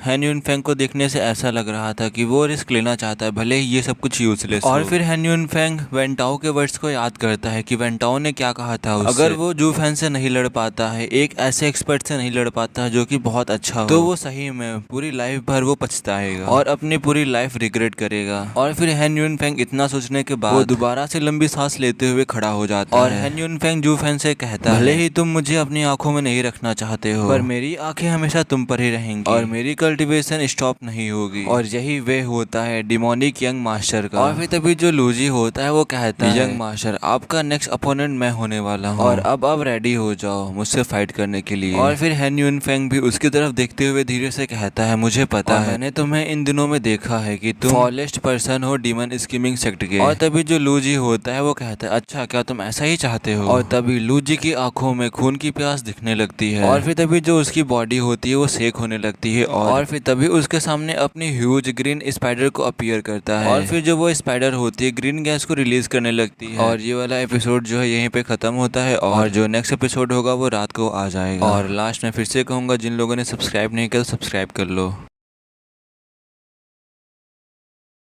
हे guys welcome back to my channel AR anime world. I hope आप सभी लोग बहुत अच्छे होंगे और आज मैं एक्सप्लेन करने जा रहा हूँ बुक ऑफ एस्पर का एपिसोड 524। और जिन लोगों ने भी पिछले एपिसोड को नहीं देखा है तो वो चैनल पे जाके देख सकते हैं और जिन लोगों ने भी चैनल को सब्सक्राइब नहीं किया तो प्लीज सब्सक्राइब कर लो। और बिना किसी देरी के इस वीडियो को स्टार्ट करते हैं। तो लूजी की फाइट से पहले जो हैन यून फेंग था वो बाई लियान को हरा चुका था और अब हैन यून फेंग की लूजी से फाइट हो रही है। तो अब इस एपिसोड की स्टार्टिंग में लूजी को दिखाया जाता है और लूजी इसमें बिल्कुल भी दया नहीं दिखाना चाहता था और इस टाइम पर वो फुल फाइट करने के मूड में था। और फिर तभी जो लूजी की बॉडी होती है वो सेक करने लगती है और लूजी की फ्रंट में एक बहुत बड़ी स्पाइडर अपीयर होती है और जो वो ग्रीन स्पाइडर थी वो ग्रीन गैस को छोड़ने लगी थी और जो वो ग्रीन गैस थी वो चारों तरफ ग्राउंड में फैलने लगी थी एक पॉइजन नेट के जैसे। और इस टाइम पर हैन यून फेंग था वो भी सीरियस हो चुका था और इस टाइम पर जो हैन यून फेंग था उसकी हालत इतनी भी अच्छी नहीं थी कि वो लूजी से अच्छे से फाइट कर सके। और ऊपर से उसने 2 थर्ड लेयर के इथेरियल स्टेज एक्सपर्ट्स को भी हराया और अब ये तीसरा एक्सपर्ट है इथेरियल स्टेज का जो कि 3rd लेयर पर और तो और उसके 3rd ब्रदर हैन यून फेंग की हालत देखकर उसे रोकने की कोशिश भी किया था बट हैन यून फेंग जू फेन की तरफ देखकर बिल्कुल भी रुकना नहीं चाहता था। वो बस एक बार जू फेन से फाइट करना चाहता था इतनी बुरी हालत होने के बावजूद भी। और लूजी के उस पॉइजन नेट को देखकर जो हैन यून फेंग था वो भी सीरियस हो चुका था और उसने लूजी का ये अटैक पहले भी देखा था जब वो मिस्टिकल हेवन सेक्ट के साथ फाइट कर रहा था। और इस अटैक से दुश्मन को कुछ समझ में नहीं आता कि आसपास क्या हो रहा है। और अगर दूसरे वर्ड्स में कहा जाए लूजी ने सराउंडिंग का यूज करके हैन यून फेंग के ऊपर अटैक करना चाहता है। इस मैच को एक ही मूव में खत्म करना चाहता है, एक ही अटैक में खत्म करना चाहता है। और फिर तभी जो की चेंग लॉन होता है वो कहता है आखिरकार लूजी ये क्यों कर रहा है और यंग मास्टर हैन के लिए हम 6 से फाइट करना ये बहुत ज्यादा ही ब्रेव की बात है। और तभी जो बाई लियान होती है वो कहती है तुम भी उसका कैरेक्टर जानते हो वो कैसा है और ये भी ऑब्वियस है कि वो एक ही स्ट्राइक में जीत जाएगा। और की चेंग लॉन भी अपने सर को हिलाता है और दूसरी तरफ जो हैन यून फेंग था वो चारों तरफ फैले पॉइजन की तरफ देख रहा था। और फिर तभी एक रोर के साथ जो इसका असेंडिंग हॉवलिंग लॉयन था वो अपने विंग्स को खोलता है और वैसे ही उस ग्राउंड में ब्लू कलर के क्रिस्टल फॉर्म होने लगते हैं और वहाँ पर जो पॉइजन फैल रहा था वो रुक जाता है। और जिस मूवमेंट पर गैस उन क्रिस्टल्स को छू रही थी तो जो वो गैस थी वो वहीं पे रुकी जा रही थी। और फिर तभी हैन युनफेंग चिल्लाता है और वैसे ही असेंडिंग हॉवलिंग लायन वो ग्रीन स्पाइडर की तरफ बढ़ने लगता है। और इस टाइम फिर से वो अपना सहारा लगा रहा था और इस टाइम पर हैन युनफेंग से जो कुछ भी हो सकता था वो इस टाइम पर वो सब कर रहा था। और फिर तभी जो लूजी का स्पाइडर होता है वो उस मिस्ट में गायब हो जाता है और फिर उससे थाउजेंड्स ऑफ स्पाइडर्स छोटे छोटे स्पाइडर्स हैन युनफेंग की तरफ बढ़ने लगते हैं उस मिस्ट के कवर में। और जो वो लॉयन था वो उस स्पाइडर को हिट नहीं कर पाया था बट अब वो लूजी की तरफ बढ़ रहा था। और हैन युनफेंग ने इस समय सारे उन छोटे छोटे स्पाइडर्स को इग्नोर कर दिया था और वो बस इस समय लूजी के ऊपर अटैक करना चाहता था। और फिर तभी जो वो किंग होता है वो कहता है हैन युनफेंग सही में रूथलेस है और वो इस टाइम पर लूजी जैसे इंसान से मिला है जो कि हैन युनफेंग को थकाना चाहता है। और फिर तभी जो येनमू होता है वो कहता है ये लड़का सही में जिद्दी है और मुझे ये पसंद आया और मैं आशा करता हूँ कि मैं इसे अब डबल ड्रैगन मैनर में देखूंगा। और एक पर्सन जो कि मिडिल 3 सेक्ट से और तो और सेकंड लेयर पर हो इथेरियल स्टेज के तो फिर उसका डबल ड्रैगन मैनर में इंटर करना बहुत ज्यादा डिफिकल्ट होता है और हैन युनफेंग के लिए भी हार्ड होगा। और जहाँ पर एग्जाइल्स बैठे होते हैं येनमू और वू किंग उनकी तरफ देखते हुए कहते हैं ये सब कुछ तो एग्जाइल्स के ऊपर कि वो इसके ऊपर क्या डिसीजन लेते हैं। और फिर जो लूजी होता है वो आते हुए लॉयन की तरफ देखते हुए कहता है हंसते हुए तुम जितना ही इसे खत्म करने की कोशिश करोगे तुम उतना ही थकते जाओगे और टायर्ड होते जाओगे। और तभी जो लूजी होता है वो एक साइन बनाता है तभी बहुत सारी ग्रीन कलर की लाइंस उस लाइन के ऊपर आ जाती हैं एकदम एक स्पाइडर के नेट जैसे और वो लाइंस कनेक्ट होती हैं और ट्रैप कर लेती हैं उस लायन को। और उसी टाइम पर जो ग्राउंड पे ग्रीन कलर के पैटर्न होते हैं वो रिलीज करते हैं ग्रीन स्मोक को और तभी एक चिल्लाने की आवाज आती है और उस माइटी रॉर के साथ जो वो लायन था वहाँ पर फंस चुका था और वो उससे नहीं निकल पा रहा था। और इस टाइम पर लूजी हैन युनफेंग को देखकर हंस रहा था और एक अजीब सा ही लुक हैन युनफेंग को दे रहा था। और फिर हंसते हुए लूजी हैन युनफेंग से कहता है यंग मास्टर हैन युनफेंग ये तुम्हारा बैड लक था जो तुम मुझसे मिले और क्या तुम्हें पता है कि स्पाइडर कैसे फीड करता है और चलो अब थोड़ी मेहनत करो और मुझसे दया की भीख मांगो और अगर ऐसा नहीं करते तो ये स्पाइडर धीरे धीरे इसे खाएगी और ये थोड़ा सा लेंथी प्रोसेस होगा। और तुम एक क्विक बैटल करना चाहते थे पर अब तुम यहाँ पर मुझसे मिल चुके हो। और फिर तभी जो हैन युनफेंग होता है वो कहता है मैं ये देखना चाहूंगा कि तुम्हारा ये नेट कितना ज्यादा टफ है। और फिर तभी हैन युनफेंग की और ज्यादा पसीना बहने लगता है और उसी के साथ जो उसका लायन होता है वो और तेज रोर करता है। और इस टाइम पर जो लूजी होता है वो लायन क्या कर रहा होता है वो बिल्कुल भी ध्यान नहीं देता है उस पर। और फिर तभी लूजी पॉइजन एक्सप्लोजन कर देता है और वैसे ही बहुत बड़ा ब्लास्ट होता है और लायन की बॉडी के ऊपर वो लगातार एक्सप्लोजन्स होते जा रहे हैं और बस एयर में उस एक्सप्लोजन की आवाजें आ रही थी और हर एक ब्लो में जो हैन युनफेंग था वो कांपने लगा था हर एक ब्लो के साथ। और तो और हैन युनफेंग अपने माउथ से ब्लड भी फेंक देता है उनके अटैक्स की वजह से। और इस टाइम पर जो सेकंड यंग मास्टर और जो थर्ड यंग मास्टर थे वो बहुत ज्यादा ही पैनिक हो चुके थे अपने भाई को इस कंडीशन में देखकर। और इस टाइम पर उन्हें कुछ भी समझ में नहीं आ रहा था कि वो क्या करें। इस टाइम पर जो हैन युनफेंग था वो बहुत ज्यादा घायल हो चुका था और अगर हैन युनफेंग घायल है तो इसका मतलब उसकी सोल भी घायल है और इससे हैन युनफेंग को बहुत ज्यादा ही पेन महसूस हो रहा था। और जो उसके ब्रदर्स होते हैं वो हेट्रेड लूजी को देखते हुए अपने दांत को पीसने लगते हैं। इस टाइम पर वो लूजी के ऊपर बहुत ज्यादा गुस्सा थे अपने भाई की इस कंडीशन को देखकर। और फिर तभी जो लूजी होता है वो हंसते हुए कहता है यंग मास्टर हैन आप डीमन सोल सेक्ट के एल्डेस्ट यंग मास्टर हैं इसीलिए मैं तुम्हारी जान को नहीं ले रहा हूँ मैं तुम्हारी जान को बख्श रहा हूँ पर तुम्हें भी मालूम होना चाहिए कि कब हार मानी जाती है और अब ये तुम्हारा टाइम है कि तुम अब हार मान लो मेरे सामने और अपनी डिफीट को एडमिट करो। और फिर हमें यहाँ पर बताया जाता है जो हैन युनफेंग है वो डीमन सोल सेक्ट के सेक्ट लीडर का एल्डेस्ट सन है और इसीलिए लूजी उसको हराना चाहता है और इस जीत से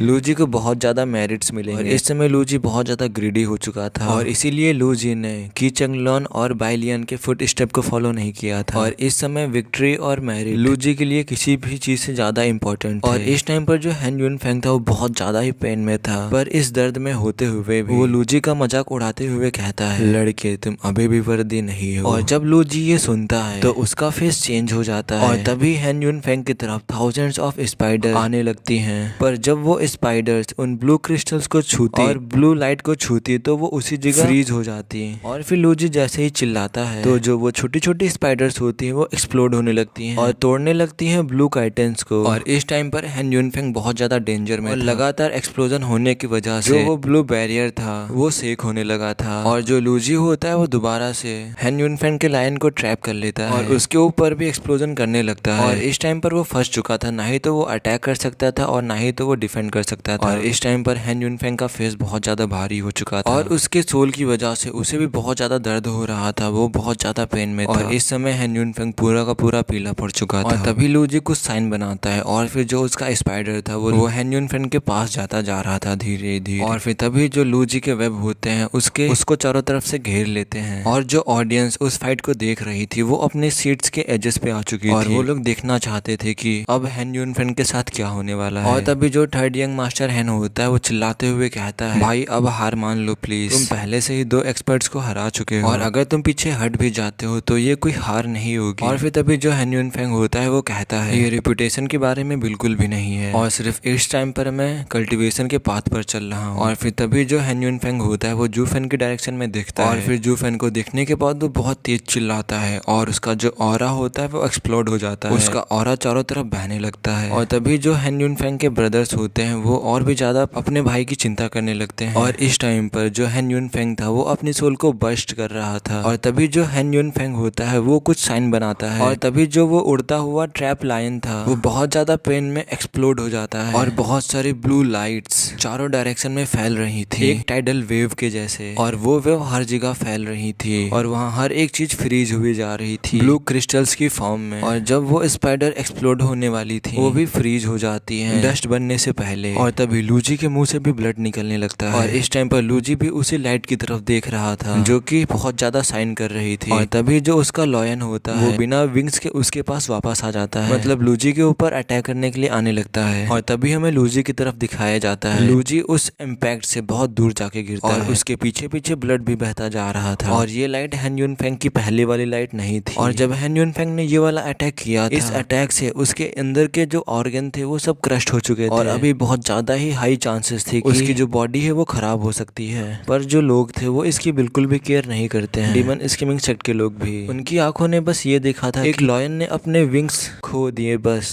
पर इसके अलावा इन्हें ये नहीं पता था कि इस अटैक को करने में उसकी क्या हालत हो चुकी है हैन यूनफेंग की। और फिर जो हैन यूनफेंग होता है वो प्राइड के साथ ग्राउंड पर लेट जाता है और इस वाले अटैक में हैन यूनफेंग ने अपनी सोल को जलाया था और इसीलिए हैन यूनफेंग को खुद इसका नुकसान सहना पड़ रहा है और इस अटैक से उसको खुद चोट आई है। और फिर तभी वहाँ पर कोई कहता है, यंग मास्टर हैन आखिरकार आपने ऐसा क्यों किया। और फिर तभी जो वेंटाओ होता है जब वो उस कमजोर और फ्रेलिंग लाइन को लेटे हुए देखता है ग्राउंड पर और फिर उसके बाद जब वो लूजी को देखता है और फिर देखने के बाद वो अपना सर हिलाते हुए कहता है, अगर मुझे पहले से पता होता अगर तुम इतने जिद्दी बन जाओगे तो जो मैंने पहले बोला था वो मैं कभी भी नहीं बोलता और यहाँ तक कि तुम उससे लड़ने के लिए अपने आप को भी हार्म कर लिए हो। और जो ये वाला एपिसोड है यहीं पे खत्म होता है। तो इसका नेक्स्ट एपिसोड भी मैं रात ही को डाल दूंगा 10 साढ़े 10 बजे तक। तो अब मिलते हैं नेक्स्ट एपिसोड में और जिन लोगों ने भी सब्सक्राइब नहीं किया तो प्लीज़ सब्सक्राइब कर दो।